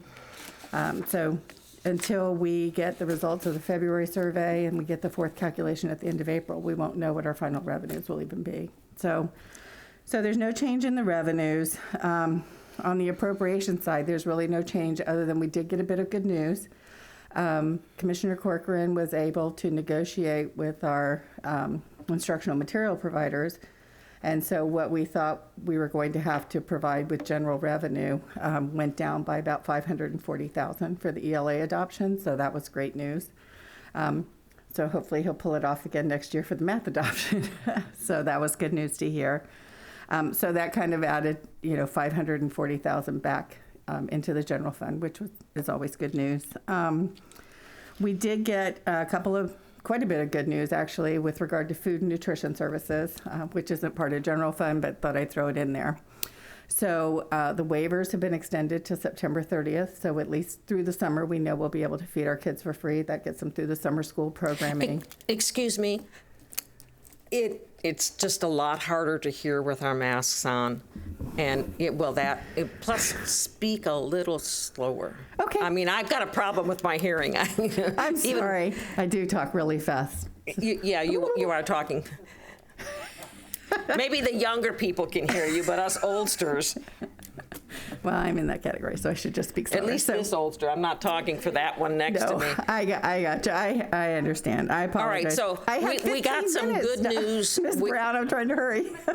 You had good news, $540,000. Could you tell me what that was and start from there? So the last time we talked about the budget, we were talking about how the general fund was going to have to provide additional dollars beyond the instructional materials categorical for the new best standards adoptions for ELA and for next year for math. So we did receive notification that we expect, or it's estimated, we will save about $540,000 because there's been some intervention on the part of Tallahassee with the publishers to help get that pricing down, which is great news. Then the other good news was with food service. So these are the two areas that we were talking about last month that we were going to have to kind of kick in general fund dollars to help kind of support those areas. With regard to food and nutrition services, the USDA has granted a waiver that extends the ability for us to offer what's called the summer feeding program through September 30th for our students. Like the original waiver ended June 30th. So it's been extended for 3 more months, which is great news, and hopefully they'll extend it again. So that was 1. 2, we received an approval.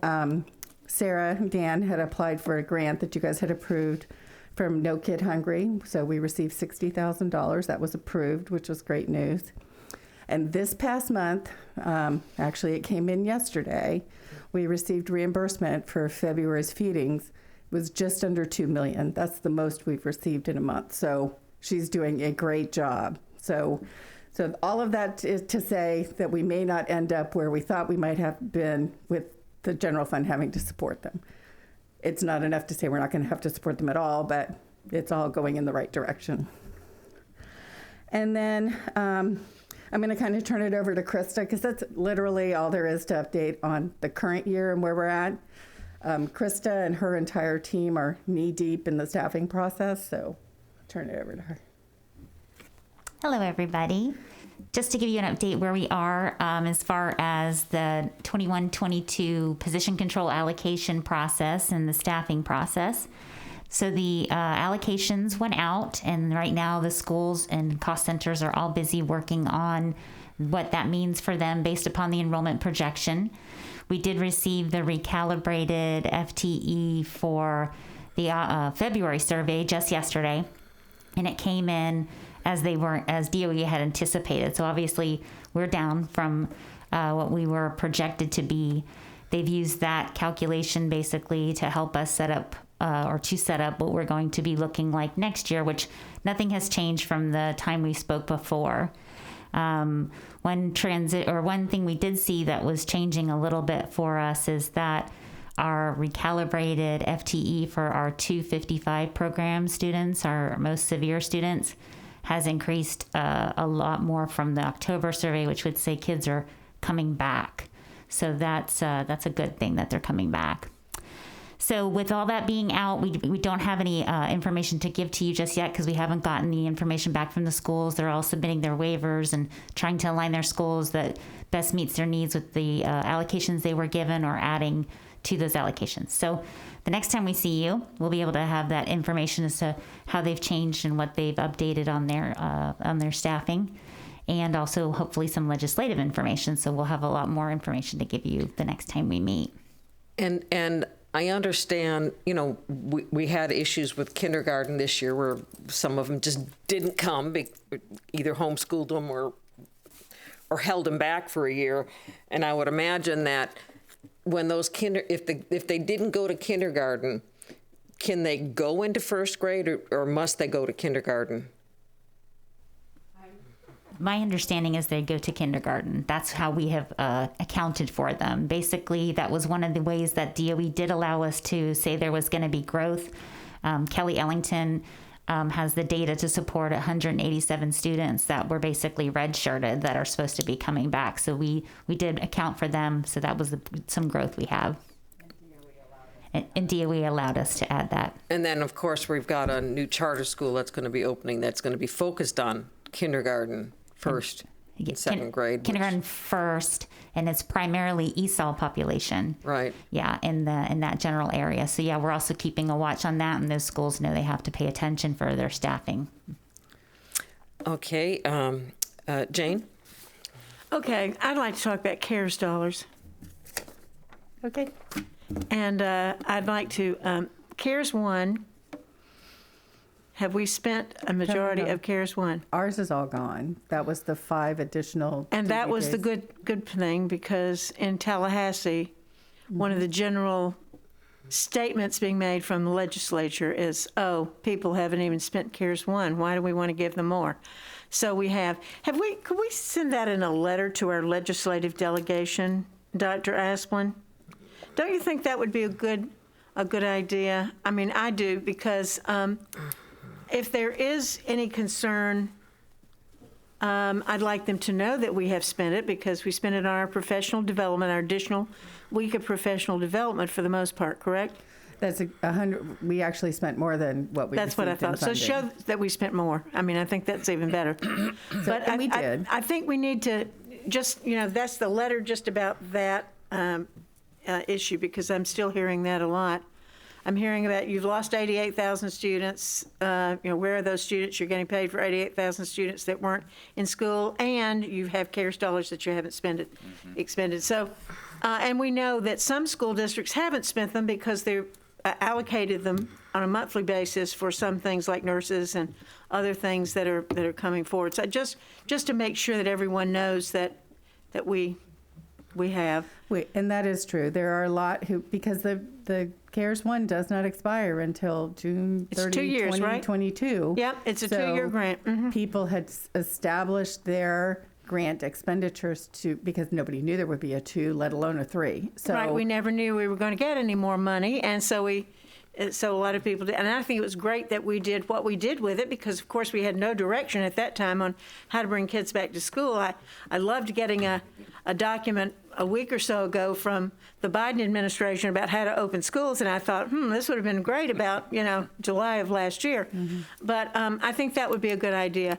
So explain to me where we are with these other. So CARES 2, yes, we just received what's called the request for application from the state. Okay. On Thursday. So your timing is impeccable. The total allocation to Sarasota County schools, inclusive of charters, is about $30 million. So for us, that'll work out to about 25. As you know, we had 20 included in next year's budget to help offset. And the 5, I think, will probably just be used solely for intervention, summer school, all of those kind of things that we can do to help our kids get them back to where they need to be. I know you guys had a bit of a conversation with regard to Esol.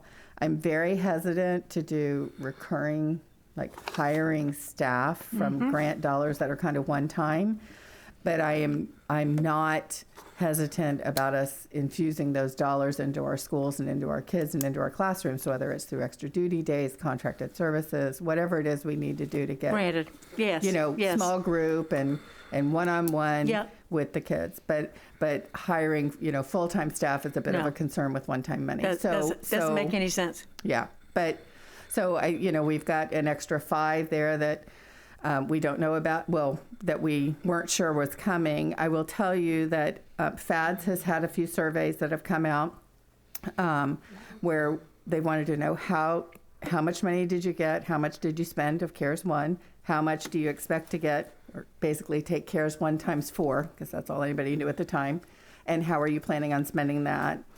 And when do you, because basically take what it is and divide it over 2 years, because again, this one is till 2023. And so just between the reimbursement to the district of our PPE and our additional sub costs and our additional, I mean, literally, I included the additional cost of the COVID days, for paying people to not work. The federal mandate was unfunded. All of those types of things, along with, I think I had $4 million each year for intervention, summer school. We do extra duty days for a planning period for a teacher to try to do some tutoring or some small group, those kind of things. And we were overspent in 2 years. So CARES 3 is coming out, which is even more money. So again, I think, we're making great headway. I don't think the PPE costs are nearly as elaborate as they were in the beginning, just gearing it all up. I think, we'll have to replace the filters and all of that stuff again. So that's some one-time costs that we can, align to those dollars. So that's kind of where in my mind I have it planned. I still have to even speak with the superintendent on his to-do list for us. That was the thing we needed to talk about. But we just got the RFA for 2, 3, I'm not sure when we'll see. And I understand there's talk of another one, so. Well, please keep us abreast of that, please, if you would. Sure. Other than just even regular meetings, because as things are happening in Tallahassee, it's interesting to see how this is impacting us locally. Yeah. I agree. I received copies of the Department of Education that they sent out to all of the superintendents. I received a copy of it from a lobbyist and also from FSBA. I would assume other board members did also. And I have a couple of questions on it. The first one being, now they call it the Elementary and Secondary School Emergency Relief, or ESSER 2. ESSER 2, correct. So is that what you're calling CARES 2? It's the same thing. CARES and ESSER are the same. And they sent a formula allocations along with that. But so this is how much we're supposed to get that's allocated to us, but we don't get it unless we give them a grant saying how we're going to spend it. Correct. And I think it says in there that we can't spend it on recurring expenses such as hiring new people. I mean, if we hire a person, it's for 1 year. That's all we can use this for. But it's showing $9 million for something called TIPA, T-I-P-A. What's that? Is that the teacher increase? No, that's not the, this is what the federal government.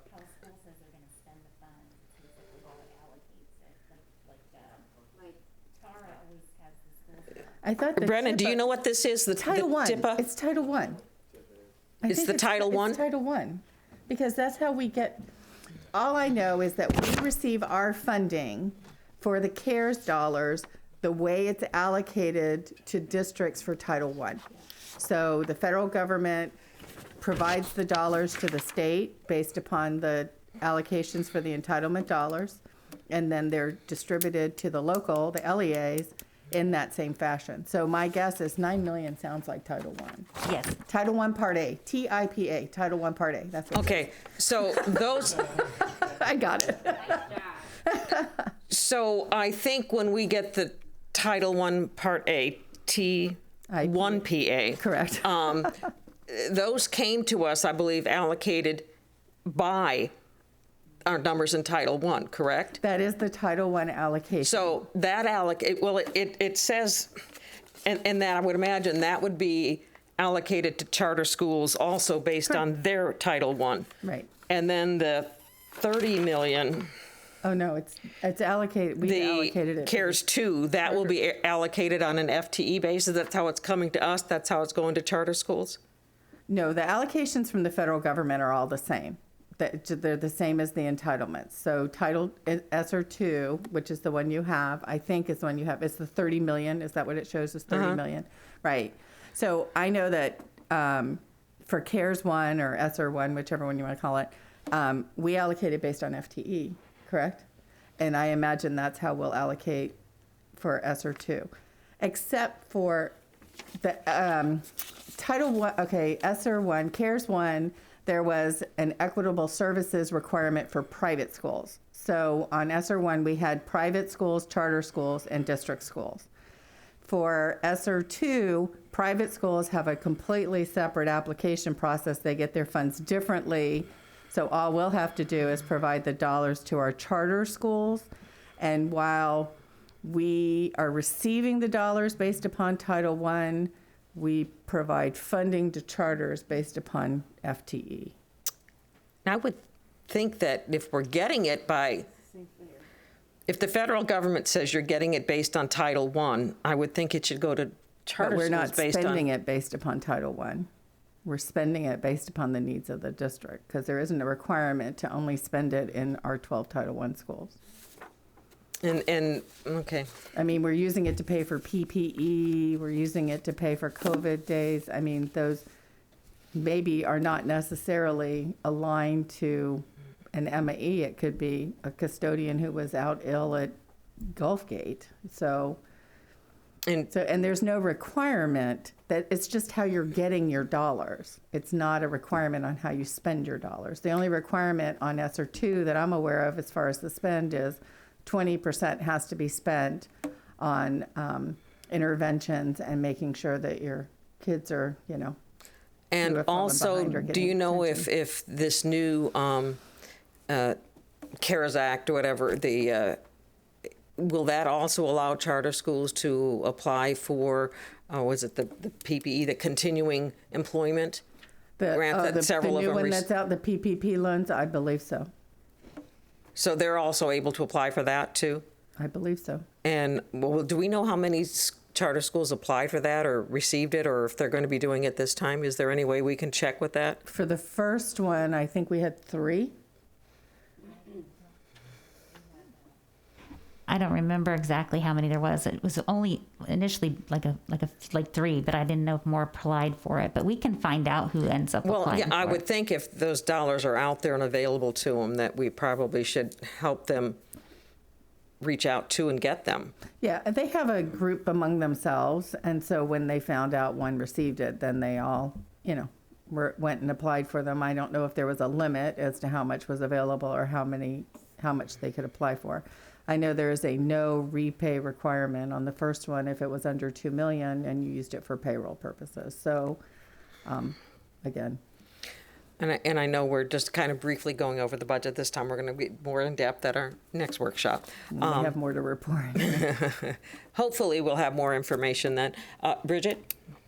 Thank you. Well, thank you again, Krista and Mitzi, for your work. The one thing I just wanted to, and I know you just ran through the numbers, and forgive me if you have provided this in the past, but what you ran through, and I followed everything you said very quickly, but from a number standpoint, is it possible that we could get a breakdown at your convenience of what we did spend? Because I think you brought up from the CARES 1, what we allocated that money for. I think it's just good for us to know, especially as we look forward to the future.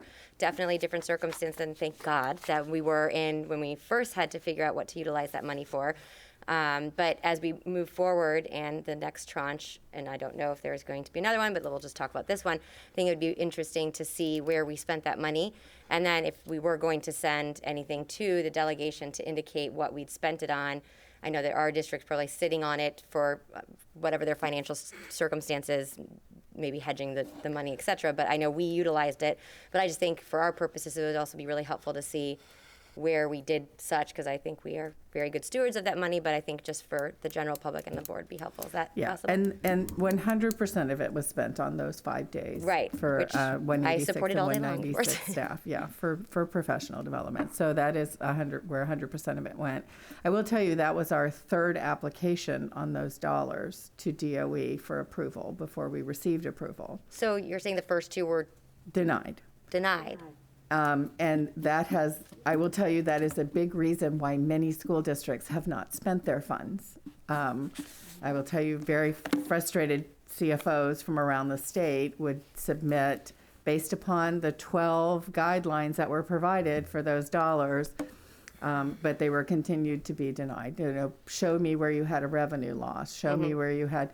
So there was a lot of requirements from DOE to meet those. Even though there was a true supplant, you may supplant 100% of these dollars. So I think what happened is at the end, I think the frustration levels got really high because, I mean, Miami-Dade's CFO literally said, if you tell me that I can spend it on salaries, I'll draw $80 million tomorrow and spend it 100%. So again, there was, conversations with DOE. I think by the end of December, we got some ability, or the school districts around the state got some ability to create some flexibility, and then their applications started getting approved. So it's hard to spend money when you don't have approval to spend it. Of course, yeah. So I think that was kind of some of the concern around the rhetoric we were hearing about, we gave you all this extra money and you can't even spend your CARES money. So it was like, but that's not necessarily the case. So I think it's getting better, and I think they're starting to spend it now. But I know a lot of them submitted plans to spend it over the 2-year period for the grant, the grant period. And then for the next meeting, because I know this is a 15-minute, so I'll be quick, but when we do consider what we would be, this next tranche of money, what was the total amount that we're estimating? It's going to be about $25 million. Okay, and you have that in the budget as you had 20 in the budget. I have 20 in the budget, but I didn't have any extra money for all of the interventions that we're going to need to do. Got it. And we'll have a Dr. Asplin. We're going to have a follow-up discussion on how we're targeting that money. Okay, then I'll save that for that time. Thank you. Mm-hmm. Well, I think Dr. Asplin, in hindsight, we made some good decisions by when we moved back the start date of the schools, that we brought the teachers back for that extra week of learning on how to do some of these things that we're going to have to do, and also some of the other training that we gave them that extra week in. I think that really was money well spent, for the outcomes for our students is some of the things we saw this morning. But also, it turned out a good way of the one-shot deal to use those funds. And, I don't know if there's any training that we have to do to our teachers next year. We always do some training at the beginning of the year, then maybe we can allocate some of these funds for that also, which might be an easy way, because we don't want to make things so difficult to have to report that it gets difficult. But, that might be another way that we can look at allocating the funds from the second group, because those are one time and done. Yeah, we have, two of the trainings that I know we need to look at right off the bat are our new BEST standards. We're going to be training for that. All of our teachers over the summer and during pre-plan, and then also ESE. We have some training to do there for 20 hours of training for our teachers. So we'll be utilizing money for that and for interventions. And like I said, we'll come back and talk about how we're going to spend that. I know we're also spending. I think we've talked about this, spending some of that money also for summer school, the 4 weeks of summer school that we're going to have.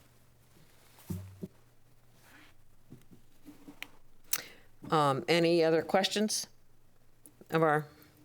well, thank you very much. See, you didn't have to rush through and talk fast. You could talk slow, and we had time. I know oftentimes we rush you. All right, thank you.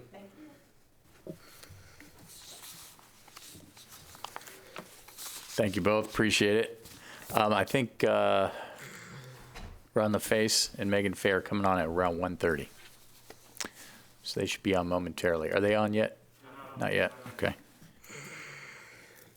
Well, I move we take a 5-minute break.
ask. Do not ask about that at all.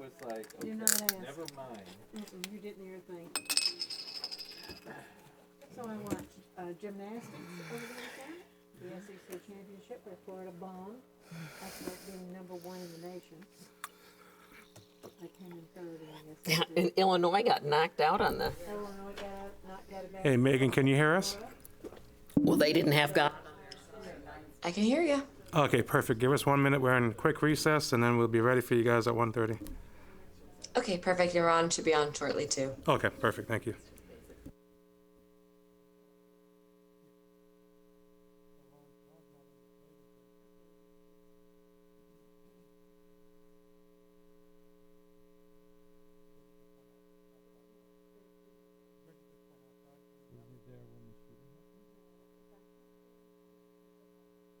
I can only imagine how frantic that must have been.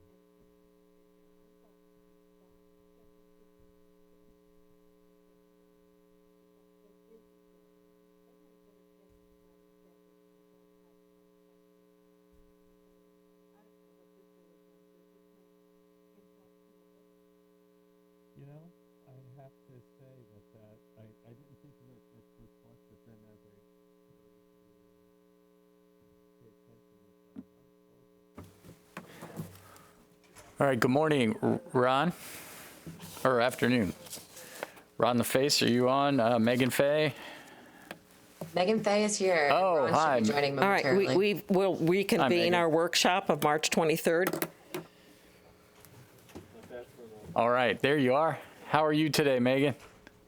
I'm doing just fine. How are you? Great, thank you very much. Yeah, we'll just go ahead and turn it over to you for the legislative update and then ask you some questions, if that's all right. Okay, perfect. Oh, Ron is having a hard time getting in. Hold on, he's at my door. Oh, he is? Okay. I don't know what he wants me to do here. Do you want to just Tell him to unmute me. Oh, he'd like to know if you can unmute him. He's called in, I guess, through his phone. It's an 850 number. Okay, we will work on that. Okay. We don't, oh, there he is. Okay. Okay. There he is. Good morning, or afternoon, Ron. Can you hear us? Oh. Attendee. I think he thinks that I think he thinks he's on mute, off of mute. Hey, Ron, you're still on mute. We only have one call in on here. Can you put ask to unmute, and then does that send him a prompt?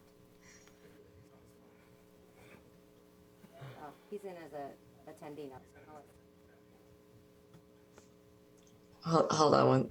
But is he muted on his end or on your end? Because he's a attendee now.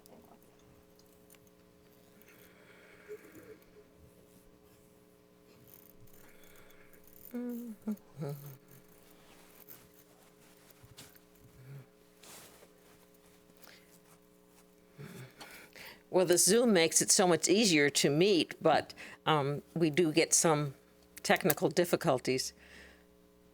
from time to time. Yeah. He is off mute on his end, so. Okay. I can go ahead and get started while Ron figures out how to get back on the Zoom. Okay, that'd be great. Thank you. I know you guys have probably lots of other things on the agenda and other things to do with your day than hear from us. So thank you so much for allowing us to join you today to give you an update of sort of what we're hearing, what we're working on here in Tallahassee. It's week 4 of the legislative session. I know you've been getting my email updates, and I hope those are helpful, kind of as, with the regular drumbeat of sort of what's being considered in committees each week as the committees meet and the decisions are made. But we are in week 4, and week 4 is when we typically see the first subcommittees roll out their budget proposals. And so this week we anticipate seeing K-12 budget proposals out of the House on Thursday, and I believe that we're going to see an education budget proposal out of the Senate subcommittee on Wednesday, so tomorrow. And so it'll be interesting to see. We've been meeting with the subcommittee chairman, and there's definitely a different. There's definitely the federal funding has certainly provided them with some challenges as far as how to build their budgets and how to account for that.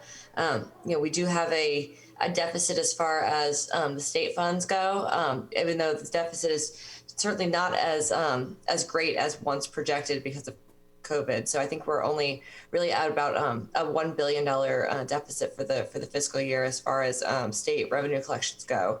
So it'll be interesting to see how the subcommittee budgets roll out and what they reflect, but they're always a starting point. We always anticipate the House budget will cut pretty dramatically, and they always kind of come together at the end. So one other thing I wanted to talk to you about before I let Ron take over, which I do believe he's on the call now. Yes. Okay, wonderful. The House last night dropped a PCB proposed committee bill on school choice. So this is their proposal that will line up or be kind of lined up from negotiation with Senate Bill 48, which is their educational scholarship programs bill. The bill, honestly, it's definitely a more scaled back version of the Senate's bill. And I will say that I think that they have been listening to school districts, and they did take a lot of feedback seriously that they received on the House side. It is certainly less expansive, and what it does essentially is it does combine all of the scholarship programs. So currently we have Gardner, McKay, we have Hope, we have the Florida Empowerment Scholarship, and we have the Florida Tax Credit Scholarship. They all get rolled into one Family Empowerment Scholarship, and then there are Category A and B as far as eligibility goes.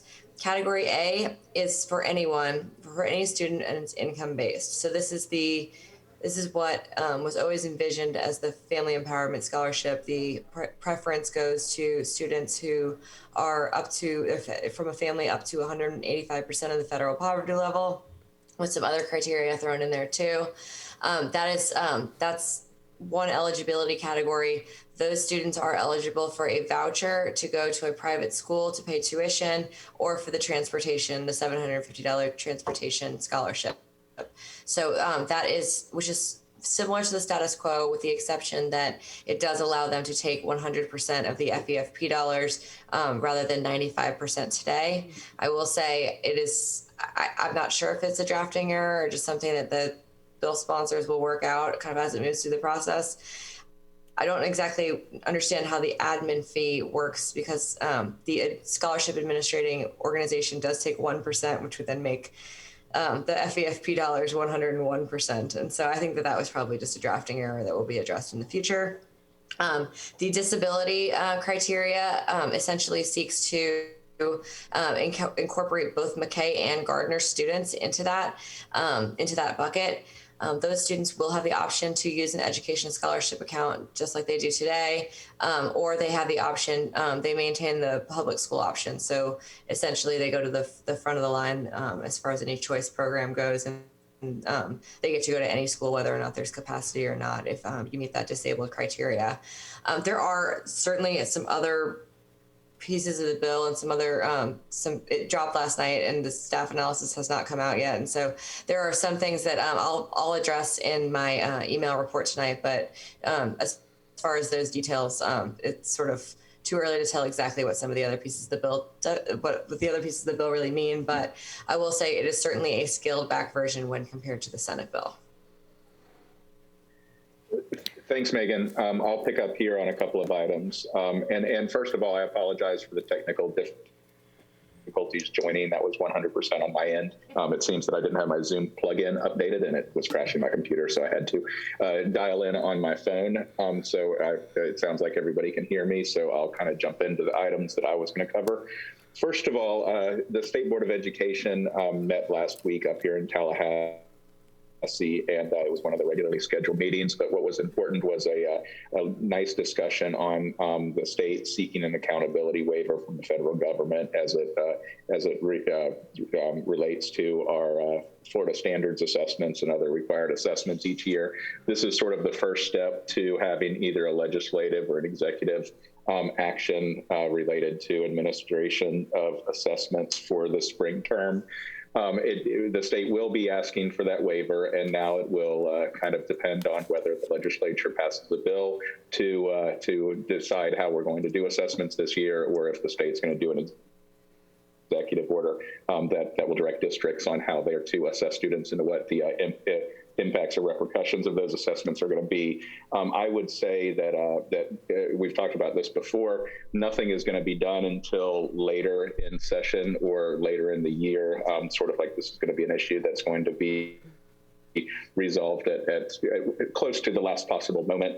If I had to be a betting man on to how this was going to play out, I do expect the state to issue an executive order that deals with assessments, probably would ask districts to administer the assessments, use them as progress monitoring tools, but they would not be used to calculate school or district grades, as well as be used for teacher evaluations or even have a grade assigned to schools or to districts this next year.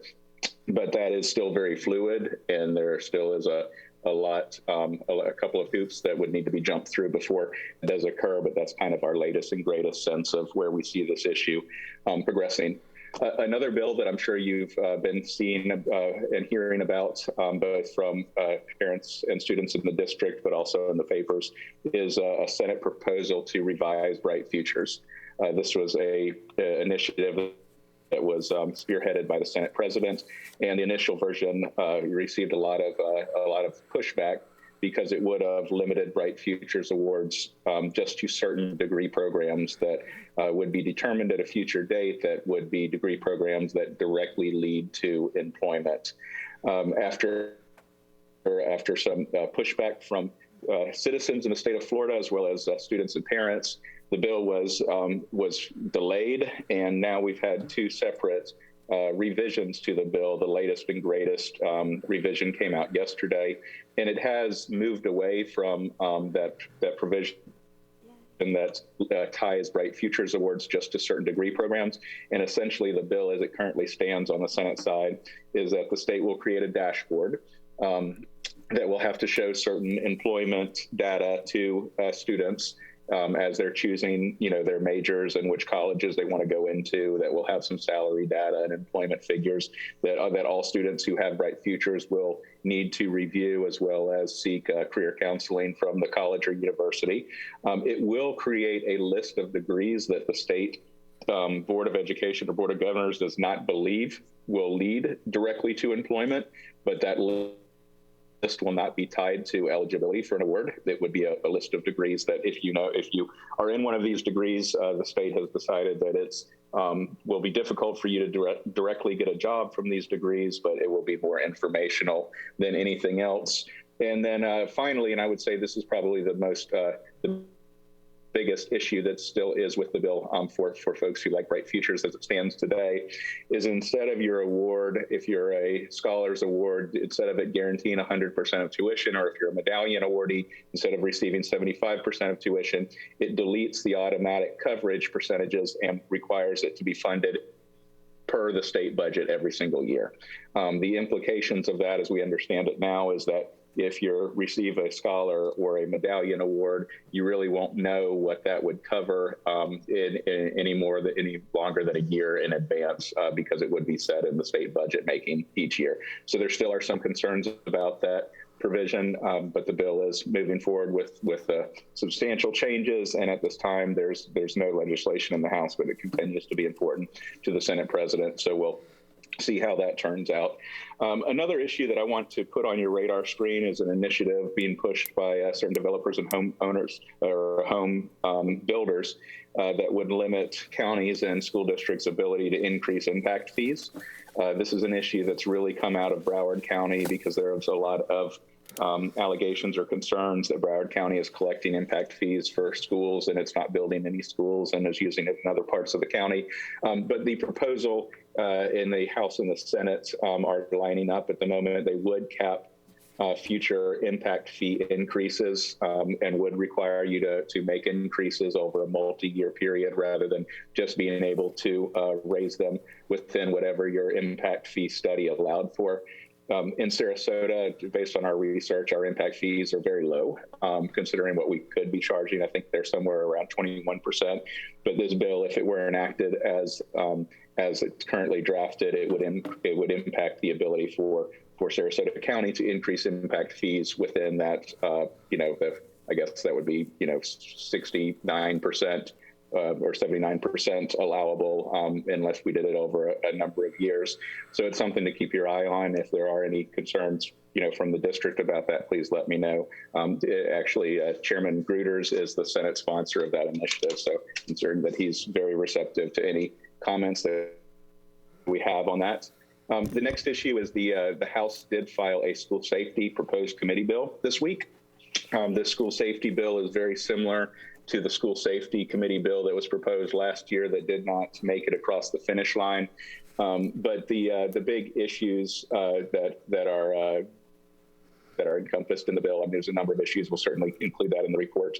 But it does, it does impact and withhold superintendent salary if the district's found to be non in compliance with the school security mandates. It does require districts to cover charter schools, safe school officers. If the charter school shows that it can't get a safe schools officer or a guardian in time for coverage on their schools.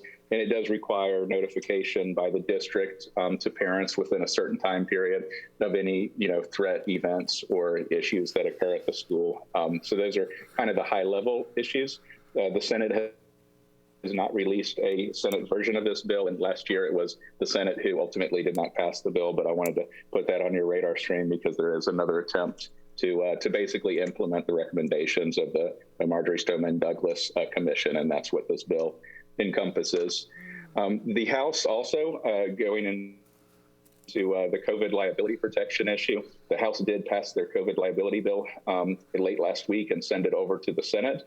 The Senate has their bill on the Senate floor, so we are very close to the legislature enacting some COVID liability protections, not only for businesses, but also for government entities such as school districts. And so effectively under the COVID liability protection, schools are included and would be immune from any liability or lawsuits made against it, so long as the school district made a good faith effort to comply with the government issued health standards that were in place at the time the claim was filed.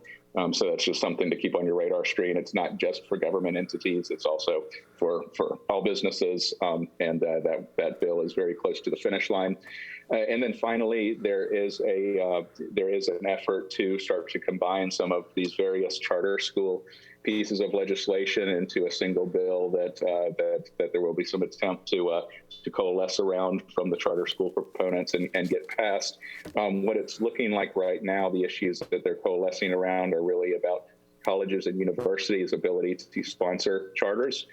As you know, right now they can sponsor, lab schools as charters, but this would increase their ability to sponsor multiple schools to meet workforce demands. If it's a university-sponsored charter, it could be for the entire service area of the university, so it could be multi-county. But if it's a college charter, it could only be for the district that the college is located in. And so those are, I would say, at the moment, the major school-related, K-12 related issues. I believe Megan covered kind of the budget rollout, which is imminent in the next couple of days, as well as the empowerment scholarship. House version that has been out, but I know that that's a lot of information to throw at you. We'll certainly follow up with this in writing, but certainly will be available now to talk about any issues that we've talked about that we've presented on, or anything else that any member has or would like to discuss or raise. Ron, the Bright Future Scholarships, they're saying that they want to change that to dollars available. I remember when I co-sponsored that back in the 90s. we've had those dollars, those scholarships funded out of lottery dollars. I believe they still are funded from lottery dollars. So why would the state budget have to do with the lottery dollars? You might want to remind some of the legislators that it's not the general fund that's paying for the Bright Futures, it's lottery dollars. And that's a very good point. This would be my third, since I've been lobbying and involved in education, this would be my third crack at Bright Futures because of the cost. It seems every time the Bright Futures funding item gets between $500 to $600 million, the legislature raises the standards or makes an attempt to decouple from tuition. But to your point, one of the points that I've made to members is that Bright Futures was as a trade-off of passing the Florida lottery, and the Florida lottery brings in about $5 billion a year in revenue to the state. So so long as you're under $5 billion, then it's still not affecting the general budget as you mentioned, and that issue is being received well, but the Senate is not necessarily positioning this as a budget exercise. It's more of a wanting to make sure that students, as they're having their college paid for, are choosing degrees that will lead directly to employment is really where they're coming from. And they've made the point that even if this were to cost Bright Futures more, it's not about saving money. But at the end of the day, I do think that a lot of folks always look directly at the amount of the expenditure, and it's at $600 million. It does make you a little nervous if they were to make it an annual budgeting situation. You would expect that would put pressure on the line item funding. But ultimately, the governor last week also came out against making any changes to Bright Futures. And so I'm not quite sure, how much more life this initiative has in it, particularly with the governor's comments. So we'll kind of see how it plays out over the next 2 weeks. But there's certainly, each proposal that they have has made less changes than the one prior to it. I understand a lot of students and parents, contacted their legislators on that. Another issue I want to touch on, and it might, fall under school safety. It was my understanding that basically it's the county's responsibility to make sure the kids are safe getting from their home to school. They're, in charge of the sidewalks and the crosswalks and things like that. We're hearing that they're wanting to cut dollars. Our sheriff is looking at cutting dollars, and they're looking at cutting the coverage for the crossing guards that they're not required to in the state. And I don't know. I mean, I kind of remember that there's some statutes that talk about that the county is required to provide that safety, from their home to the school. I don't know if, you can speak to that, or, I don't think there's anything regarding this crossing guards, but right now it's the local police and county sheriffs that are paying for that, and that's the way it is across the state. So I was just wondering if there's something that you're hearing up there that would talk about that. Yeah, I have not heard anything specifically about the, who's responsible for protection of students before they enter into school property. But it is my understanding, kind of how you describe it, is that, the students are on the school bus. They're the school's responsibility. When they're waiting for the school bus, it's the county and local police force's responsibility. And certainly the roads out in front of schools are not school property. They are either county, state, or municipal roads. And that's where the protection comes from. The only real connection to the school safety bill is there is some increase in school district police forces jurisdiction. It certainly doesn't allow them to enforce and do things off school property, but it does increase their ability to provide some protections. But we'll look into specifically the crossing guards to see if there's any. Well, or if Megan could look up that statute that does talk about the safety from the home, like the crossing, the crosswalks and the sidewalks. I know I'm sure there was a statute that actually said that that's the county's responsibility. I can confirm that. Oh, thank you. And, and the other one that, we're looking at now that the House bill has come out, I haven't seen it yet. And like you said, the the staff analysis isn't ready yet. But are we still looking at offering this scholarship to people with up to 30% of poverty, 300% of poverty? No, and so that is one of the most positive changes in the House bill compared to the Senate bill. And of course, they'll be postured for negotiation, but the House bill does change that language back to saying that the average family income can only increase by 25 percentage points rather than 25%. And so that certainly tamps down the growth as far as the income level goes. And so that is a fix, which is very You're saying the income can increase by 25%? What? It can, so that was already current, so interesting. So I don't know if we All right, we'll look that up and follow up on that after we see what it is and what the language is, because I haven't seen the bill yet.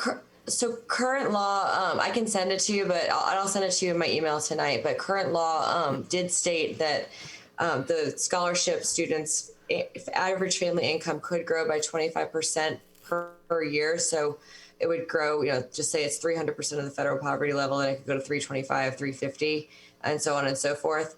There was a bill that passed last year that actually made a change to that this House bill would address and kind of put it back to where it was supposed to be, which is the 25%, that said it was 25 percentage points. And so it would be like 25% of 300 and then 25% of that. And so but still 25% of 300% of the poverty level is still a lot of money when you're looking at this, because in 4 years, it could probably, or 5 years, it would double. And I'll send you the bill tonight with some more detailed analysis. And what, in this, legislature and, are calling these scholarships, other people call them vouchers, but the majority of them used to be covered with a tax credit scholarship where corporations would put the money in and they would fund this, and I think that was at 185% of poverty. And it started out for poor kids at failing schools. Now they never have to have attended our school at all, I believe, to get the scholarships. But it's switching now to be covered by our local tax dollars and state tax dollars. But in our case, it's mostly local tax dollars. Is that still there? Or what happens with the scholarships? So the House version of the bill, no, these are good questions.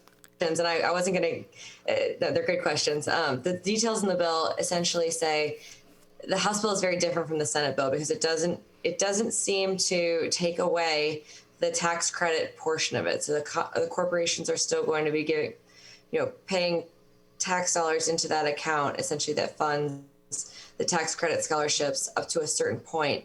It does say very specifically in the bill that the scholarships can never grow.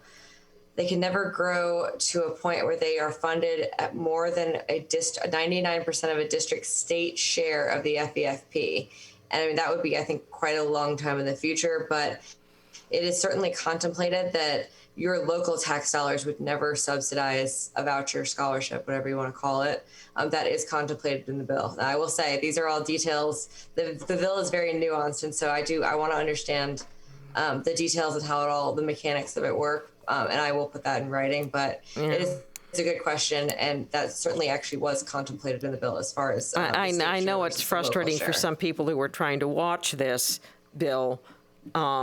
And they can't go to Tallahassee to testify because of all of this, and they can testify online, but it's very difficult to get in, and it's just frustrating that such a major change is happening at the same time where they really can't talk one-on-one with their legislators or get up there. It's just, but we'll see. Oftentimes bills don't pass the first time through, but we have different times now, so we'll see what happens. But thank you for being there and giving us the information. Does anyone else have any questions, comments? Thank you. I'm trying to say, look forward to normally means you're happy at what you get. But I do enjoy being informed. I'm not always happy with what you tell me. But hearing that the federal dollars will be coming is a good thing. And hopefully, our budgets won't be cut from the state level and may even be increased on the state level. So some of those things are good. And we'll see. And to that point, on the budget outlook, I think it is interesting. And the commissioner, I know, sent a letter to school districts about the ESSER II allocations last week. He also, he actually answered a question from a reporter that I think clarified one of the points that he made in the letter to superintendents on the ESSER II funding when he was at a press conference with the governor. But it sounds to me like any decrease in the education budget that we're going to see from the legislature, and don't hold me to this, any decrease will be tied more than likely to the quote unquote missing students, to the students who are no longer in the system. But there will be an expectation that some of those ESSER II dollars go to cover those students as they kind of come back into the school system, which the commissioner said he anticipates if there are missing students that they will be coming back to the school system, which I think is kind of what everyone intuitively feels too. But the good news is that I do think that there's a good amount of language in the federal funding that speaks to maintenance of effort on the state level, where I think the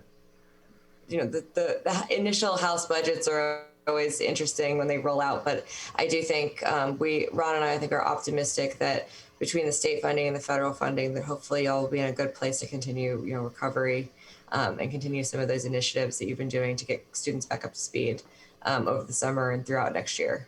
Well, again, I want to thank you, more so this year when things are happening that are so important to us. And, and it's hard to keep up with them. And even just reading it, there's, but to hear one-on-one what's happening, we really appreciate you do. And we're very fortunate to have you all up there for us. Thank you, thank you, thank you. And real quick, there is one thing that I just wanted to alert you to that we've been working on, and we're hoping that it gets released in the Senate budget that's coming out tomorrow. The Senate is working on a pilot program for reading interventions in grades K through 5 for students who score below level 3 reading grade, and they're hoping to put recurring funds in it, and they're piloting it in a couple of districts, and we've been working with the Senate on including Sarasota as one of the pilot counties. So it could be anywhere between $300,000 and $600,000 as a part of the pilot to focus on reading interventions. We don't have the language yet. We've been told that it is going to make it, but just wanted to alert that, and we will let you know if we were able to include Sarasota in that pilot when it comes out. That would be great, and we've got a lot of innovative reading recovery programs here, and I'm sure Brennan will talk to you more. Yeah, and it's really the hook that we've been using is the summer learning academies and the focus that we've already been doing that has been recognized up in Tallahassee, and so there's a lot of confidence in what Sarasota is doing as it comes to reading interventions. Well, good. Again, that's why we need you up there, is to see when those things are coming through and that we can get our foot in the door. Thank you. Brendan, Thank you so much for letting us join today. Thank you. Bye, guys. Thank you. Bye-bye. Did members have any comments for general purposes, or Bridget? I'll be quick so I don't tail it off the end of the next meeting so we can get going. But I just wanted to thank Dr. Asplin. You keep saying Dr. Brennan, so I have to think about for today and all staff's presentation. I really enjoyed that thorough discussion, but I also really enjoyed having teachers come and speak and their perspective. So I really appreciated that, and I thought it was a very valuable use of time. So thank you, Chair, and thank you, Superintendent. With that, we will adjourn the workshop, and the board meeting will commence at 3 p.m. this afternoon.